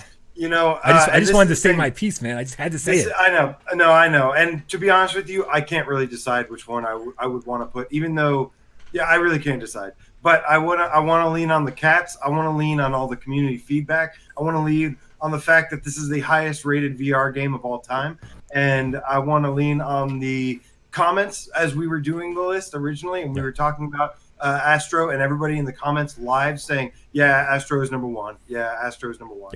You know, and there are people that feel the same way about Resident Evil 7, and I completely agree. It's one of the most unforgettable experiences. This is the difference, though, is that you were talking about like moments in Resident Evil 7 from start to finish. No, I was saying the other way around. Dave was saying moments. Moments in Astrobot. I have to disagree with Dave about Astrobot. There was no moments for me. It was from start to finish. My jaw was on the ground and my eyes were glossy, and I was like, I had a big ass fucking smile on my face from start to finish. It's so and good. Towards the end, it even gets better. Yeah, it gets more difficult. It gets there's challenge levels. There's still high points. There's still moments. I'm not saying the moments are in the absence. There are moments on top of but those moments exist on top of an entire. That's what I was saying. We're not disagreeing. Thing. You were saying the same thing. Right. But and like I said, I just got to lean on the cats on this one, and those 8 votes, and all the community feedback and the comments during the live stream. I was seeing all the comments after the last top 20 video that were saying, I agree with everything except I just want 1 and 2 switched.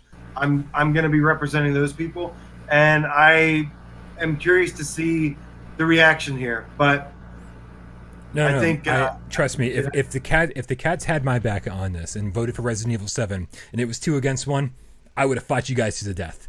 I would have fought you guys, but it's you guys against me. It's the cats against me, and I think that at this, I knew I was going to have to concede, but I wasn't going to concede without stating every reason that I love Resident Evil 7. And again, no one is saying that any game on this list is worse than another, really, because and there are certain games that you could say are worse than the others, but these are 20 amazing must-have games for PlayStation VR.